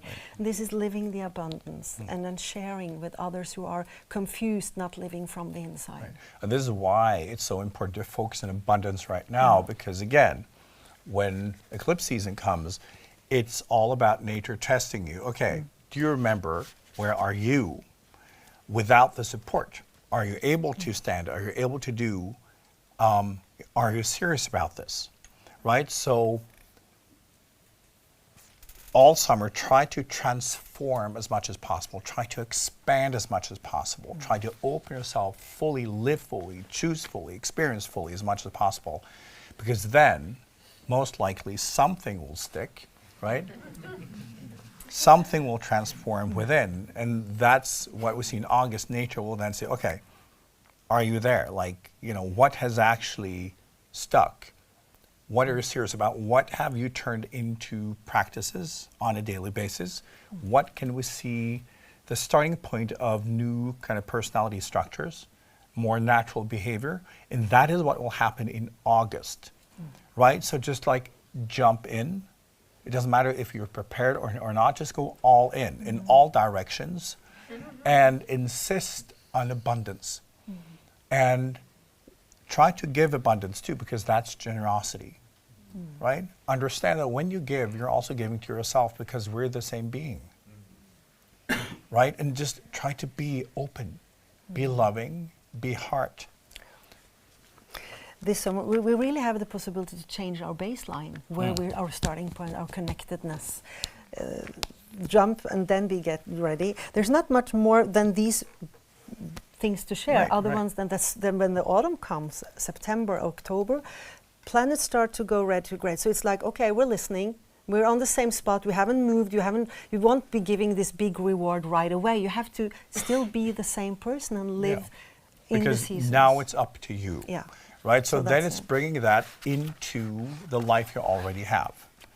Right? And then you have to make it work. So that's basically the astrological movement that we're in right now. Okay, time for questions and comments. Thank you. Thank you. Maybe it's a question for the both of you. As you've been speaking, first you, IKYA, and then Nora joined you, this idea of like when we're doing all these things in new ways, and we're talking about abundance today, and this is a topic that's been arising in me for a while. Like, what role does joy play? What role does the willingness to explore something new? Like, because you're saying we're gonna have to channel it. Yes. And being in touch with something in a channel is one thing. Executing it and acting on the impulses is another. Yeah. So could you say something about like the spark, the joy, where to begin? Well, you know me, I always say something. Now, back to when we channel, we have a tendency also to think in a linear way, right? We create a goal because we want something. Channeling doesn't work that way. It's just opening up and let the universe come through, and then we do our best. So, when it comes to joy, it's interesting because in the human brain and in our psychology, when we are in a state of need or suffering, joy is the absence of suffering. It's the relief of not having to deal with the consequences of our own poor choices, right? Because in the child's brain, joy is for nothing, right? It's just, I'm alive, I'm here, right? It's not linear yet. And as we get older, we become more and more linear. And it means that we think of joy as connected to achievement, or again, the absence of suffering, that I get what I want, that type of thing. That's not joy. Joy is not linear. It's without meaning. It's for no reason at all.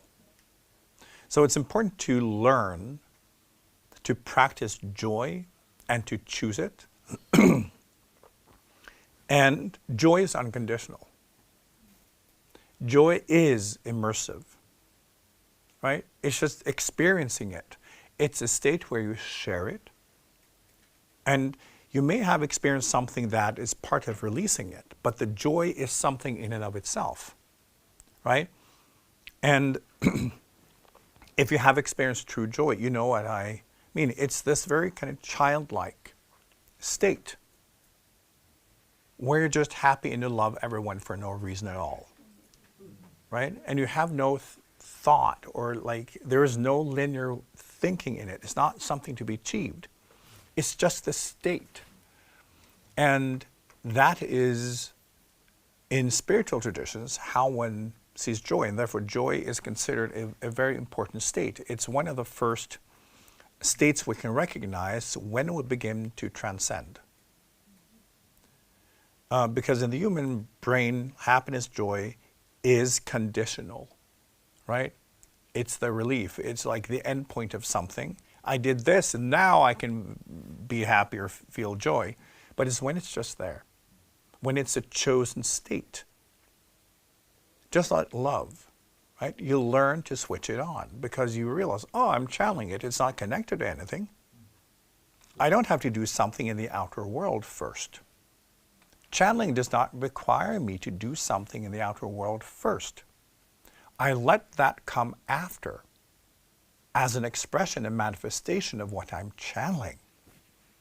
So we choose the state first. Then we channel, and then it manifests. So joy is extremely important to learn as a base state, right? So again, it's this happiness in all directions for no reason. And it's a very heartfelt state, meaning that you're kind of light. You don't see kind of problems. You have full trust in the universe. And it's this beautiful state of recognizing that we are a child of the universe, and it's safe. And we feel this kind of child's happiness, but also in a mature way at the same time. So it's the mature child. It's not the ignorant child. So many of these states are so important to explore because joy can also bring you to abundance. It's a gateway state because then you begin to open up. Flow is unconditional. Abundance is unconditional because it's simply the natural state. We need to understand that abundance is nature. Truth is abundant. Love is abundant. God is abundance. The rest is how we block it. So as I've said, like, poverty is you blocking abundance. Because existence is infinitely abundant. And when you're not experiencing it, it's because you're blocking it through a limited state of consciousness. And then you cannot channel through a straw. It's just that. And then we experience poverty. So the natural state of everything is unconditional abundance. And then through all of our suffering, our blockages, our resistance, we limit and limit and limit and limit. Until we have so little, and then we have to start looking for it. We have to go back and start within and recognize that we are beings of infinite abundance. That is our natural, true state. So it's not like you should try to achieve it. You just have to stop blocking it. And this sounds so simple, it's almost insulting. I know. Because then the fact that it's simple does not mean that it's easy. But this is the process. It's to unlearn, to remove resistance to what is.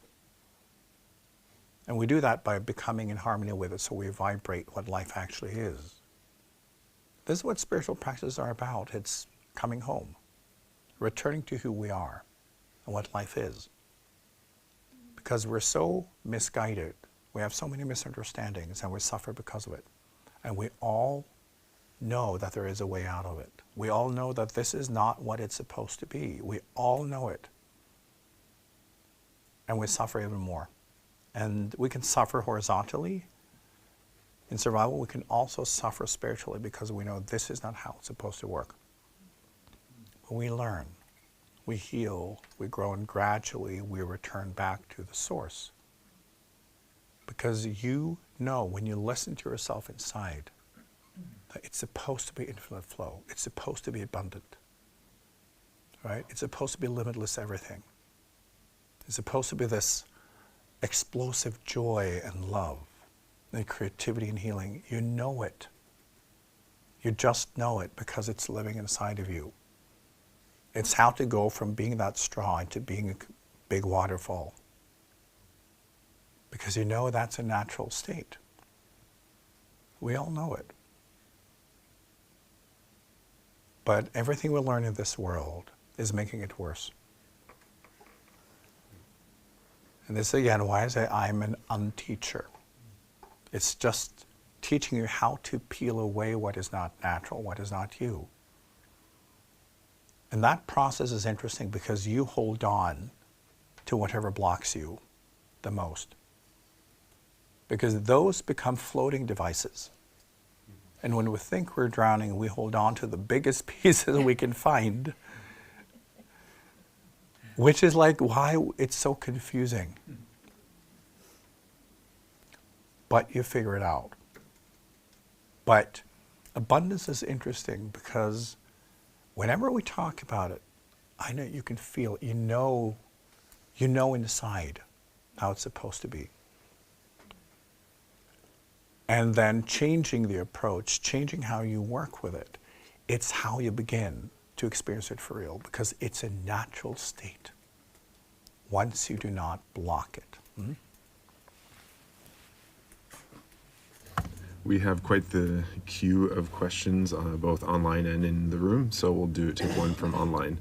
To what extent is Elon Musk a typical example of the creation of abundance? And what about Peter Thiel? Is it different? And can material abundance also be lack in other areas, like lack of connection or feeling loneliness or lack of belonging? Yeah. Just so you know, it's a little difficult to hear you because you don't have a microphone, I think. But yes, okay, the question was about a person like Elon Musk. Is he operating from abundance or something else? Or is it possible both to have abundance and other kind of structures at the same time? And I think when you look at him, not to enter him because he would need to give me permission to enter his space, so we can just watch him from the outside, okay? And it's clear that it's a lot of greed. It's a lot of manipulation. Remember that what he does, he hasn't created anything. He is good at entering spaces where things have already been created. And he goes in and he's able to have this energy that amplifies other people. And then he becomes that transformer, then he takes all the credit. But he's really good at making everything have direction. But it's very clear that it's also greed, it's also pain. Remember, his dad hated him. He was always told that he would amount to nothing, which is the mother of all ambition. Right? So he's also then trying to prove that he has the right to exist, which also means that he's very dystopian and why he treats people horribly. It's a way to externalize. Often what happens is when you've been mistreated as a child, you mistreat other people when you get in power, and he does that. He sees humans as commodity. They have no value whatsoever. And he could replace everyone with robots if possible, because he doesn't see the value in human beings. So that's also part of his journey. And yes, we have many different lines of karma at the same time. As in, like, think of them as strings. And you have millions of different strings, all on different levels of consciousness and levels of evolution. And we all experience this, right? You can in one moment experience yourself as quite advanced and in high consciousness, and the next moment you're just a fucking ape, right? Which is natural because it basically means what strings are being played on. You know, basically what's happening and how are you kind of responding, what is being triggered inside of you. And a certain string will only, play or vibrate based on how far it's come in its own evolution. So you're many different levels of consciousness at the same time. So it is with everyone. But yes, of course, there is also abundance because when we look at a character like Elon Musk, it's very clear that he does not believe in impossible, right? He does not. So that's abundance, knowing that anything can be achieved.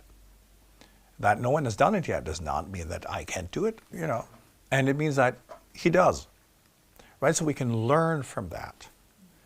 But it's also when you look at the amount of pain and dysfunction behind it, you can also say, that's often how it is. As I said, like most people with ambition, they have a lot of pain. They're always out to prove something because they believe that this is how they can heal. So the deeper the dysfunction and the deeper the existential and emotional pain, the greater the ambition. And often when people are happy, they lose ambition altogether because they lose the survival ambition. And then we have to then reinvent, like, how do I do this? And then we express from joy, we express from love, we express from generosity. It's a different thing. So many people feel as they begin to open up spiritually that they lose all ambition and they just walk around, I'm just here, I don't know, because they do not feel the survival fear anymore. And they're still not channeling because they're just used to the state of the human journey. And they have discovered that, oh, it's coming through me now. Now let's see how that can be expressed. But then it will be beauty, generosity, love, promoting growth in other people. And that's a shift that happens in all of us at some point. But it's important to understand that when people have enormous ambition, it's not abundance. It's a very low self-worth. It's a deep existential pain that they're trying to medicate. And this is often why they're willing to step all over other people. They're willing to kill and do anything because they see their goal as more important than human life. Right? And people on top today, that's pretty much who they are. And people accept it more and more because people's pains and suffering are increasing. Right? So one will choose one's idols. The people we allow to elevate to the top will represent those pains even more. Because when they have these enormous pains, they will then create from that pain. And those are the things we use to medicate our own suffering and pain, meaning that we elevate those people. Not the people of wisdom and love and generosity, but the people who are exactly opposite, because those are the people we can recognize. We want the straight lines. Wisdom is in all directions. It's connectedness, and people don't want that anymore because they're in too much pain. And this is why we now have the absolute worst humans ever on top.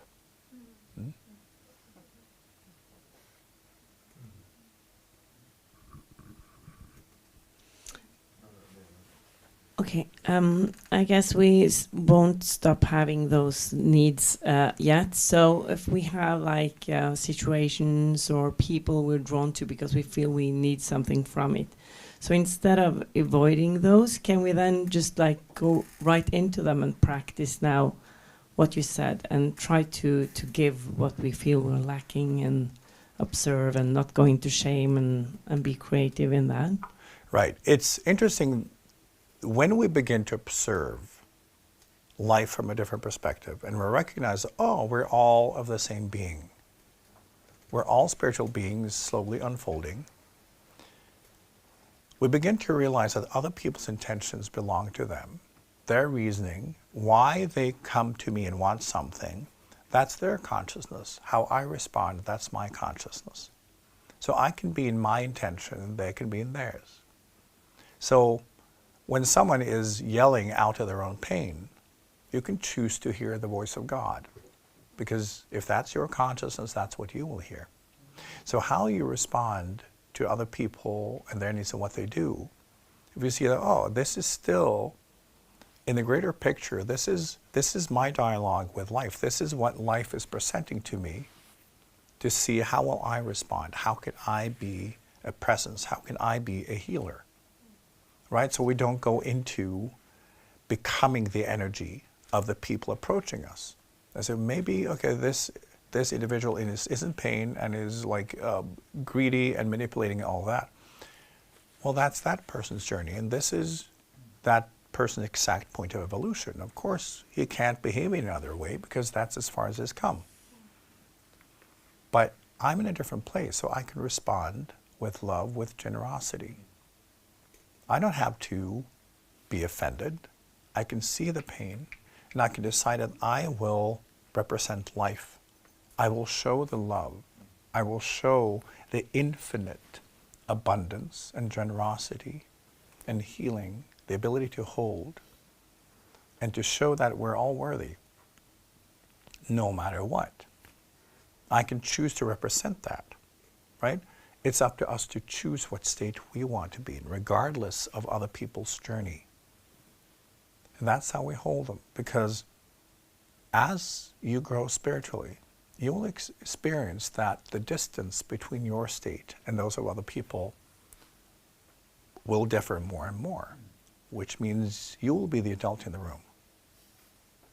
They will all be your children, and you will have to treat them like your children, your responsibility, and say, how can I facilitate this growth and this healing? How can I understand? How can I see? How can I be someone that may be that point of transformation this individual has been looking for, maybe for lifetimes? We should never react. We should always and only see every moment and interaction as a divine opportunity to practice higher consciousness.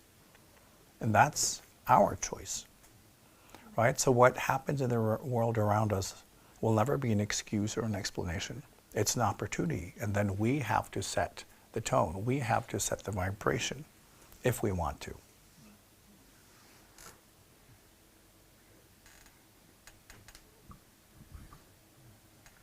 All right, we're trying. We're trying with this microphone. Good. Let's see. We've got how to connect more from abundance in relationships and also work with the male and female energy. Now, abundance means that everything is available. So abundance means that you have the full spectrum inside of you. That means what we define as male-female energy is just like different parts of the spectrum. And it can be mirrored through someone else. Because when someone represents something more, it can remind you of what you have in you already. And that is the abundant way of thinking. Right? So it's not that you need it because you don't have it. That's survival. But recognizing that, oh, this can help me activate this within myself. And this is basically what other people are for. It's to remind you of what is already inside of you. So when you're triggered, it's not because of what that person said or did. It's because it activates what's already inside of you that you're in denial of. And that surprise causes you to say, it's not there. And then you believe it's the other person. This is what we all do. So it's always choosing to be in a state of abundance, and therefore allowing other people to be who they are. Because often in relationships, we want them to fill our needs, to be something specific, do something specific, and when they don't behave according to our needs or our kind of template, we feel they're doing something wrong, or that they should be corrected. When we understand that, oh, in my space, my existence, I channel everything. If there is something I need, I'm responsible for channeling it. Thank you for reminding me that I'm not channeling it yet. And then I can go in and try to figure it out. It's not up to the other person, because your subjective bubble is exclusively what you have channeled. So it's in this state, we're always in abundance because we know it's possible, and use other people as reminders, as mirrors, not as source. And then when we learn to do this in a relationship, it's a lot easier. Because when we are in a state of need, we believe that the other person has to be something specific, provide something specific, so that that need that we have identified can be filled. It can never happen. It's not the other person's responsibility. And when we are filled, when we take that responsibility and we both kind of bring that into the space, it becomes generous, it becomes loving, and a space where one can grow and walk one's path, both together and separately at the same time. Because we don't try to control each other. Once you think that the other person is a source for something you need, immediately you will try to control that source because you need it for survival, and that creates a state of entitlement. It becomes a power game immediately. Right? So when we start with abundance, everything is easier, also in relationships.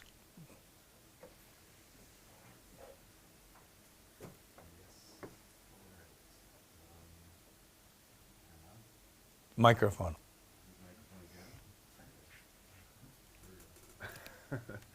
All right. Are you guys hearing me now? Yeah. Yeah, good. When you talk about going in fully, taking it in fully, also, does that also apply for bad feelings, bad experiences, to go in all no matter what, but to participate fully, or only the positive experiences?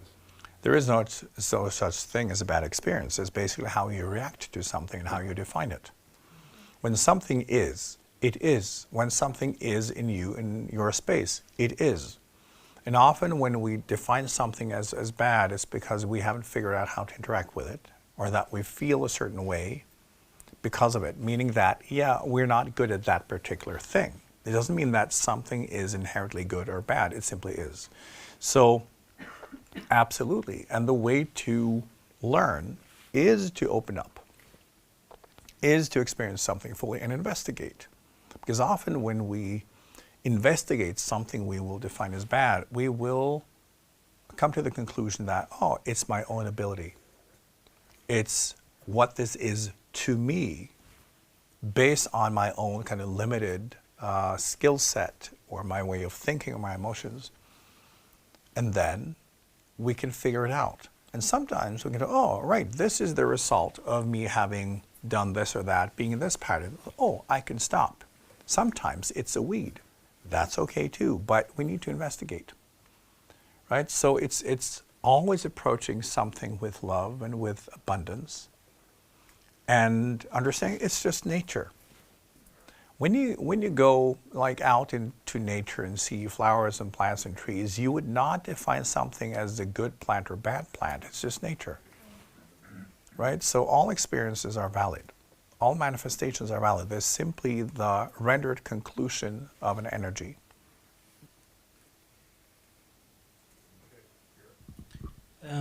Daniel Maple, he was here this weekend and learned us about his animal essences and abundance and also the different chakras. Some years ago you also had a technique how to manifest and the state of the different chakras. So can you maybe repeat and show us a little bit more about the abundance and the chakras? What we need to know. It's too much. That will take a whole workshop. So I can't do that in a few minutes. But it's simple understanding that we are kind of walking, living vibration and consciousness, and this body is too. It's important to remember that this body that we have is physics, it's not biology. So behind biology, there's physics. So this is a body of physics first and foremost. And that means it's energy and information and different waves. And then at some point it becomes biology. But the starting point is physics. And the body also then have a lot of functions that are more connected to the physics aspect of it than biology. But because our civilization has been obsessed with understanding us and our bodies from a biological, medical point of view, all the aspects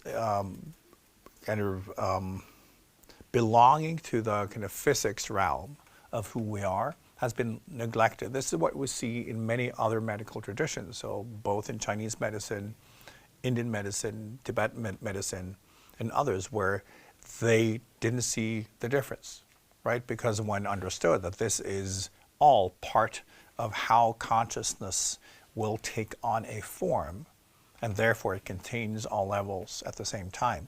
So through that, we have specific functions in the body, just like chakras and other things that are energetic and can connect with different aspects of energies and vibration and all of that. And we can learn to work with those as well, but it will take a little bit too much time to go into and teach how to work with them, so that will have to be a different workshop. Mm-hmm. So we have a question on Zoom, YouTube, and it was, how do you bring this approach you've been outlining tonight into a competitive career? Because that's a very linear path, and in order to get to the top, you're constantly running and you can't stop and smell the flowers. Maybe change careers. That's also an option. But it's also then understanding that we have to start with a different starting point. If we start with you being a divine presence, divine consciousness, and the only purpose of any of this is for you to gradually remember who you are and what life actually is and what life is about. And then also understanding that your outer life is just a video game. It's a rendering of your own exact point of evolution, your own consciousness, so you can interact with it to try to figure out, how do I do this? And see beyond the rendering, because what is then happening are all symbols. This world is very temporary, and it's not the real one, right? So this is what you see under the microscope. Just like when you look under a microscope, it's not the real world. It's not all of it. There's some aspects. So the renderings will be your own karma, basically the blockages and types of resistance you're working on. But how that rendering is kind of showing itself, that's not the point. That is just like moving grains of sand around, moving pixels around. That's not the point. It's what is the communication, what is the growth potential? How do you transform into becoming more true, more loving, more generous, more abundant through what you do? Because, as I always say, the only thing, or like what you bring with you out of this lifetime when you die, those are the only things of value in this life. The rest is packaging.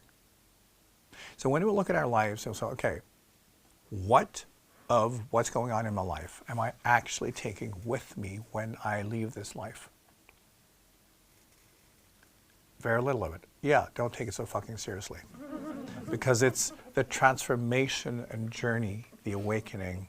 Because you exist forever, this form is very temporary. So it's what you learn. So, a way to answer is like, don't take it so seriously. It's a game. And then it's for you to say, okay, what am I trying to achieve? What am I trying to grow and heal and learn and love in myself by being part of that race? And maybe figure out that some fun things. But then it's about that. It's not about the rendering. It's not about the manifestation in itself. Okay? And we can also be part of all of these kind of games and still be aware of why we are there. Other people may have their very horizontal, their survival and pain ambition. It doesn't mean that you have to, right? You can still be part of it because it's fun. So you have to find your own motivation, right? And what is interesting is when we connect more with our own transformation and our own healing, and we can find that it's even more fun to take part and to participate in all of this because we don't take it so seriously and we're looking for other things, right? When people in that type of ambition pain, they're willing to kill to get to the top. You may just be doing it because it's fun. Because, it's interesting to get to know yourself and get to know other people and what makes people tick and how you can achieve things and build things. But again, if you don't, because you're not taking it with you when you die, right? So we get this ability to both be completely in something, but just like sports, right? It's not that important. When we are if we're going to take part in a competition, we really go for it, right? But it's not life or death. It just looks like it is, right? Because if you're doing it, you have to do it. But at the same time, you say, I don't feel like it anymore. Oh, good. Right? So once we don't take things too seriously, we can actually participate more, but we do it from a different place. So that's kind of the key to find the sweet spot.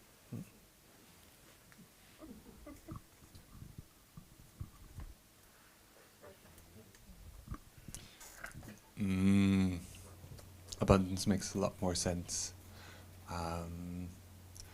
I'm feeling a lot of richness and joyousness in life, and it's so fun sharing that just because. And also recognizing that my straw is pretty small is really nice. And not trying to be something more, because that doesn't work. But I'm curious about like spiritual abundance, because yeah, I think it's growing in me. It's been a far off concept, but yeah. It's interesting because like in the horizontal, like as a human, when you still have your karma, as we talked about, the starting point is how can I get stuff? How can I compensate? How can I heal? Like all of that. When the starting point that you've realized all of that, there's nothing more to be achieved, nothing to be gained. You can't go anywhere because no matter like in what form where you are always in the full awareness of what is. So there's no point to anything at all. And then shifts. It's like figuring out how all this flow can become something, how you can reach, how you can stimulate that growth and healing in others. And it all comes from this endless abundance that you want to share, because nothing can be achieved. The only thing that possibly can be achieved is the ongoing creation of the universe, and that happens when other beings expand. When they get closer to truth within themselves, that's the expansion. Right? So that's what you do. It's just like when you have a garden and see the plants grow. Simply because what else could you possibly do? Right? So there's nothing to be achieved personally anymore, but it changes. And this is also what can be a spiritual practice. Like when you're not still in the enlightened state, it is behaving as if you are.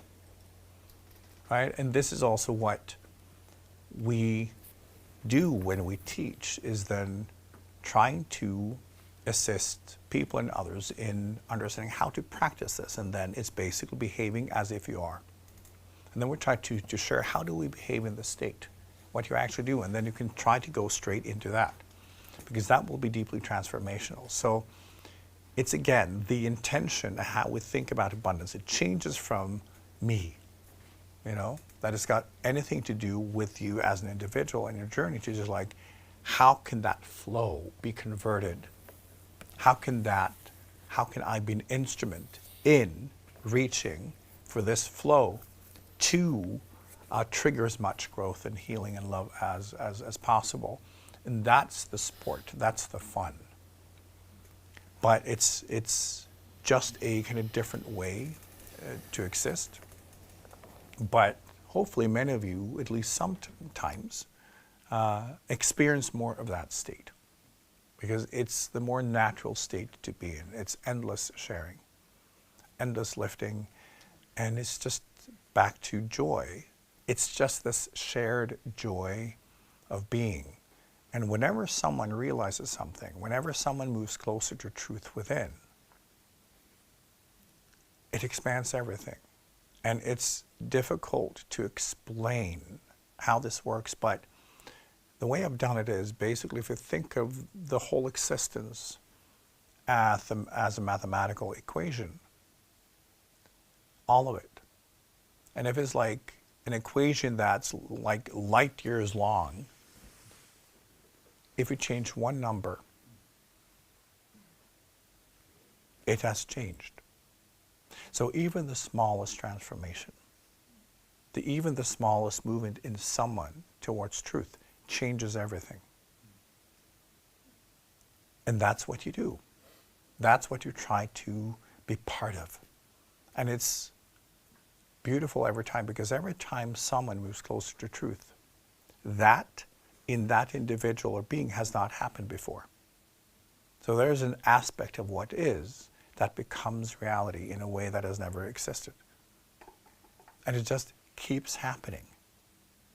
So we just experience it as more and more joyful, and you can't stop. And it's just the only thing you want to do. So this is also part of your awakening and practice. This is why generosity and giving is so important, because it puts you on track with how we behave in higher consciousness.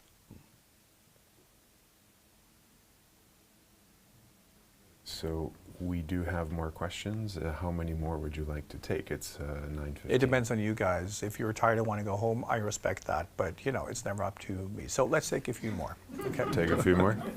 All right. So from YouTube, then we have, where was it? Yes. What if you feel abundant, but it is not sustainable? It leaks, disappears, having money, but it disappears. Energy, you have energy, but you get fatigued.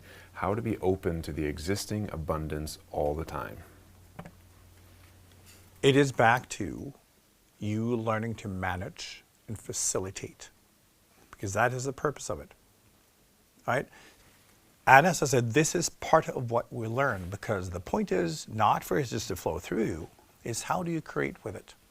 How do you bring that into creation? And what you describe is basically, yeah, you're not very good at it. And then you have to learn. Because often when this happens, it's simply that you've not put enough emphasis on you as a creator and manifester in such a way that what you build is to be part of the expansion of the universe. And then you may have an opening in that end, but you're not able to produce with it. And then it's just like water and sand. And then you got to practice. Then you got to figure that out. Because this will then limit your inflow. Because outflow is you creating, co-creating, being part of the ever, manifesting universe. So the observation is absolutely valid. And we all go through this, right? Because there will always be room for improvement. There are always things we need to learn. So this is just a sign that you have more inflow than intelligent outflow. And that's up to you to figure out. It means that you need to use your skills better, maybe develop new skills, maybe develop more intelligence, more presence, because you have to do it. And often, again, in this state, it means that we have not fully acknowledged that it's up to us. We think, oh, I can just flow through me and it should just happen. That's when we start leaking, because we have no intention of creating. We want other people can do that because I'm a channel. So, it's all of those illusions. So then, wonderful observation, now do something about it. Okay. How can we step into the we mode instead of I? Like being with friends, family, people we love? Absolutely not. You can do that, but that's got nothing to do with it. It's dissolving the identity of you being an individual. So, if you in meditation try to dissolve and try to move into the experience of not existing, so try to just pull yourself apart, dissolve until you feel, and the goal is that you don't exist. And when you then just try to experience the feeling of, I don't exist at all. But obviously you do, because you're still meditating, right? So it's just try to dissolve that point. It's like, I have no point. I'm not an I-ness. It's just existence. It's just isness, but there's no me. It's kind of practicing that and experience that, and try to really just use your imagination until you do not exist, and yet you do. And say, okay, now then what? And if you then in that state can try to just, I'm connected to everything. I am life, I am nature, I'm everybody. But there is no connecting point. I am all of this. There is no me. Right? It's just use your imagination around this. And then try to just get used to that state. And then meet your friends and family. Often when we're with friends and family, we're more confirmed in who we are. Because with friends and family, it's such a role game. We're all typecast. Everybody has decided who we are, and that will be thrown at us every second. So that's why I said no. The going beyond the I-ness, friends and family is the worst, because it's all about confirmation, repetition of game, repetition of position, and who we are to each other. So that is often the worst thing we can do. It doesn't mean that we shouldn't do it, but understand that when it comes to identity and I-ness, that will often be reinforced. Unless you are with friends who are also exploring dissolving the I-ness. But it's simply, again, trying to go far beyond and saying that, yeah, the I-ness is a perspective. So that can exist at the same time as I'm who I am as everything. It's just different levels, right? You can look at something under the microscope, but it doesn't mean that what you see is not what it is, and yet it also is, right? If you look at the piece of cake under the microscope, you will see something, and you can say, it's cake. And yet, most people would disagree. It's not cake. And yet, obviously it is, right? And this is kind of how the I-ness works. It is also you, but at the same time, it's not. It's not the full version, because the full version is just part of what is. So it is through spiritual practices that we get to experience this and then get used to it and then begin to kind of reprogram how we see ourselves so we can be in both states. Okay, then we have, I'm wondering whether a calling is what you feel in your chest, and do we go for this pulse in the fire horse year? When I see injustice in the world and I want to help and become tunnel visioned and want to solve the injustice, do I follow this drive? Is it a calling to learn, for example, a new education or to fight for other people's rights? No, because all of that is basically karma, and not recognizing that everyone incarnates with their karma. There's no such thing as injustice. The concept is ludicrous, because everyone exists at the exact point of evolution in their karma, their chosen journey, and one incarnates together because that is the best way for anyone to learn about themselves, their state, their consciousness, and to dissolve their karma. And often that can be very brutal. If we want to study love, you will study the absence of it. We all have to be confronted with our ignorance, where we are, and what we experience in the outer world will be the exact mirror, the exact replica of what's going on inside of us. So nobody needs rescuing. Therefore, there's no such thing as injustice. You can only experience your own consciousness. You can only experience your own karma. And trying to change that for someone, it's basically taking away their textbook, taking them out of class, as if that will make them learn faster. Any attempt of blocking someone from being engaged in their own karma is not productive. So we need to let other people be in respect that when people are on different karmic journeys, that is what they have signed up for. That's what they want. Because spiritually, we're all aware of what we're studying and why we're here, what we're trying to achieve. So basically, also, when we have our journeys and when we have a certain interest for something, we should recognize it's about our journey. So whatever you want to do is about you. Whatever you want to do is about you, and that should be enough, right? Your only job is to make yourself unfold. And by doing so, we learn and we set the example, because we've then learned the principle of how it's done. Then we can assist, not by making others bloom, but by vibrating the process and the movement so that others may kind of use that as a mirror. It's basically like a dance class, right? When someone has learned how to dance, he or she can be in front, and then you stand there like a fucking clown and just start to learn the steps. That's what we do for each other. But that's the end, that's the extent. So we lead by example. And when someone is struggling, is then, okay, how can we assist them in actually learning? How can they connect with their body? Because If it's a dance class and someone's without any coordination whatsoever, right? You can't make them. You have to kind of show them and inspire them so that they engage in their own body, so they can feel and their brain can start connecting, right? So they can get better coordination.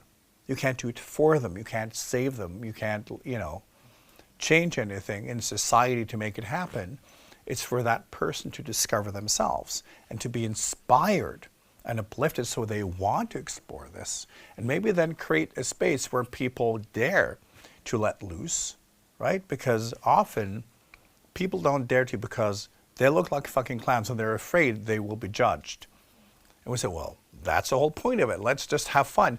Then maybe they will dare to, right? So it's also how we learn to facilitate other people's exploration by understanding through our own journey what it took.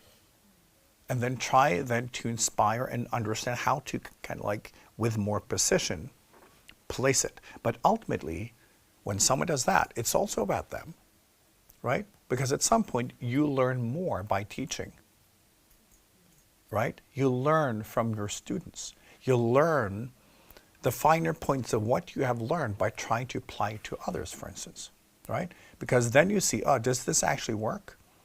Am I too much in my own version of it, or have I actually understood more universally?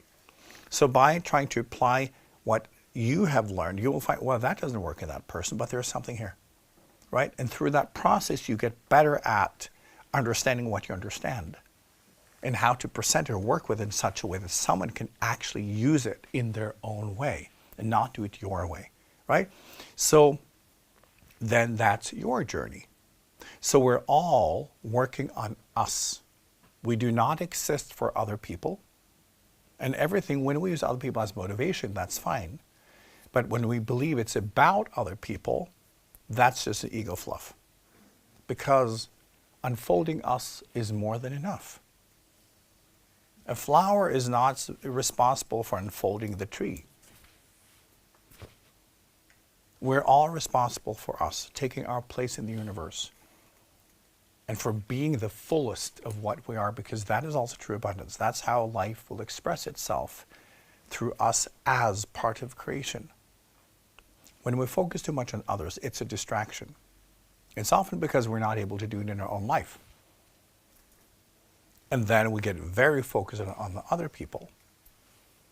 We only have credibility what we have demonstrated fully in our own existence, which is why we cannot skip that part, which is why we have to work on our own healing, our own growth, our own, everything, so we become the fullest version of who and what we are in harmony with life.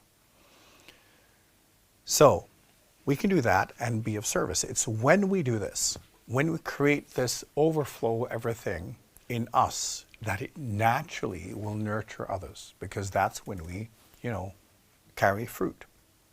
When we produce so much, it can be shared. Not when we want to prove something or that we want to have a function, because that's the ego trying to construct something because we're not able to fully do it in ourselves. So, still, we can all do whatever we want to, right? But please understand, all of you, that you taking care of you and creating growth and healing and expansion and full blossom in you, that is why you exist. And through that, we inspire each other. We can show each other. We can share. We can mirror. But each individual, each being, they're all responsible for their own journey and bringing themselves to the full version. And, we have the freedom to experiment with this in whatever way we want. And sometimes we do things and we figure out that didn't work. And sometimes things we thought wouldn't work, works, right? So you should do whatever you're drawn to and in whatever way you want to experiment, because if your intention is truth, you will figure it out. If your intention is illusion, at some point you will also figure that out. So it's all good. But we should all understand that we only have credibility in whatever we have been able to fully realize in ourselves, right? Because it's only then we kind of get it. And then the next step is to how do I turn this into something more universal? Because that can then be used by everyone. So that's just part of the study.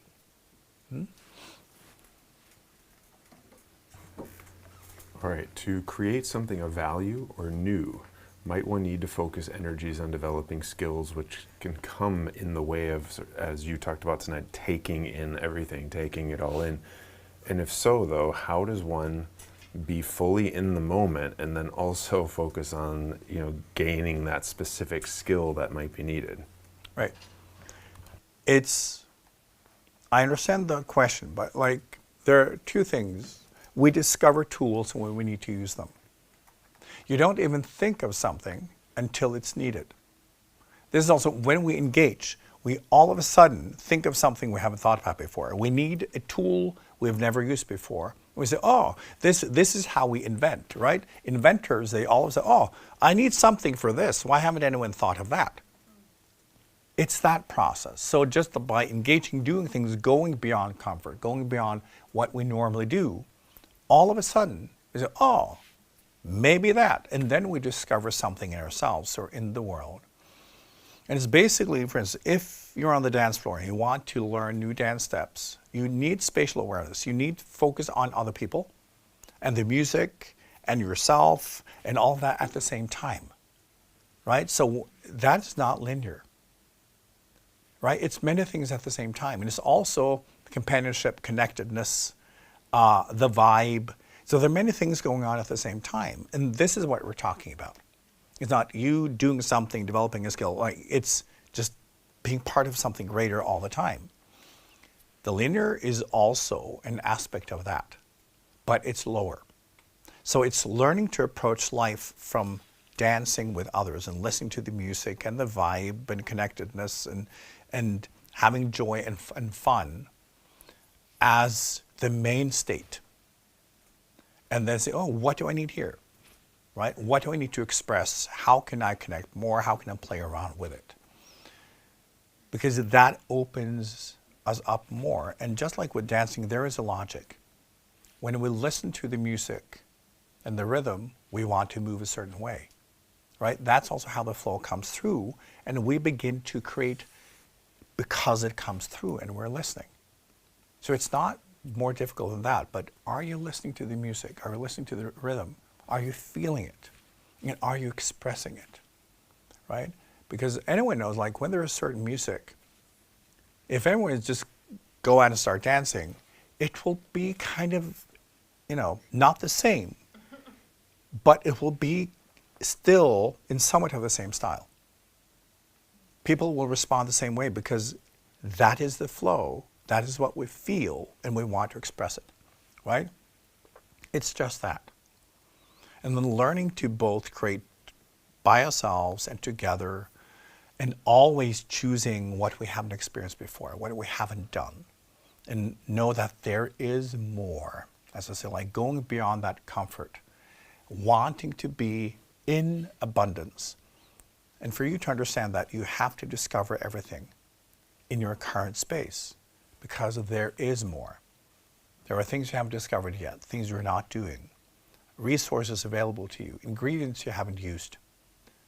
And life will wait for you to discover everything, because if you then expand, you will just do the same yet again.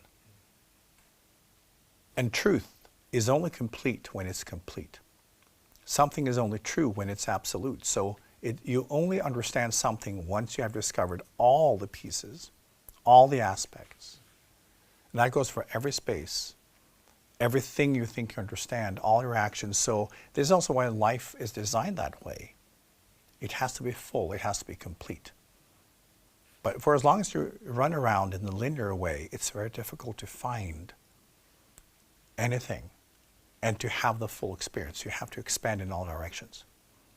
So when you start within and you decide to be full, when you open up to that we-ness and understand that you are abundant, flow is abundance and without limit, and you try to become that, just allow it to unblock everything.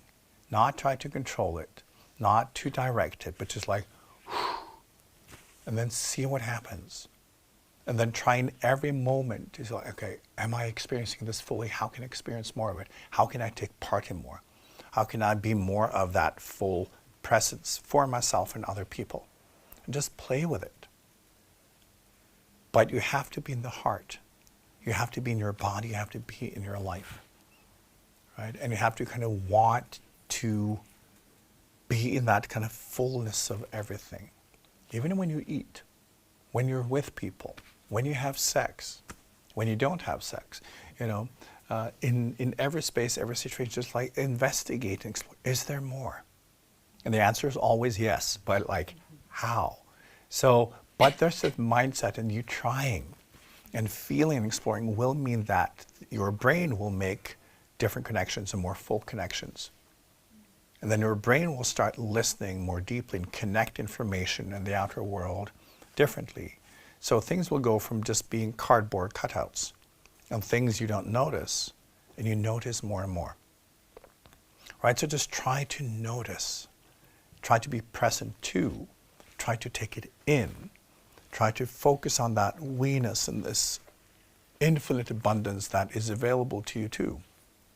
And see, unless you use it, unless you create with it, unless you are in it, it's not abundant. Because as I said, it's not what's in the pantry, it's what you put on the table. Right? So put more on the table. And play with whatever is in your pantry until there's nothing left. And life will keep it coming. Thank you for tonight. My love is always with you.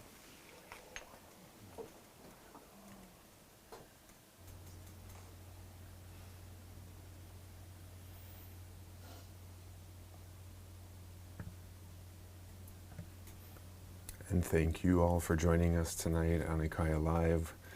And we received a question tonight as to whether we would be doing IKYA Live more often. And the good and bad news is no, but yes, there's so many opportunities to study with IKYA. Our next IKYA Live is actually on the 2nd of September, which is our first open house about our primary course of study in IKYA Crystal and IKYA Mantra. So that is kind of the core way to both study with IKYA and to explore yourself and your life more fully through this growing spiritual tradition. Also, the 20th of June is our IKYA Community Summer Party, and you are all more than welcome from all over the world to come to Oslo and join us for the summer solstice celebration. It's going to be really beautiful, and we really hope that you can join us. More information about all of this is at ikya.org, also at our YouTube and social media channels. Finally, I want to also thank Nora at srishtiastrology.org. She is our in-house Srishti astrology expert and open for consultations. As you heard tonight, this way of approaching astrology that IKYA and Nora are birthing together is absolutely wonderful and so different than anything else on the planet. So make it one of the tools that you are engaging. So we've got lots of ways for you to actually study and engage abundance and to really explore all of us becoming the most generous versions of ourselves so that the flow can just go out and meet everybody. All right, we thank you again for being with us tonight. Look forward to seeing you again 2nd of September, and check us out in newsletters and online and the rest of it. Okay, until then, take care.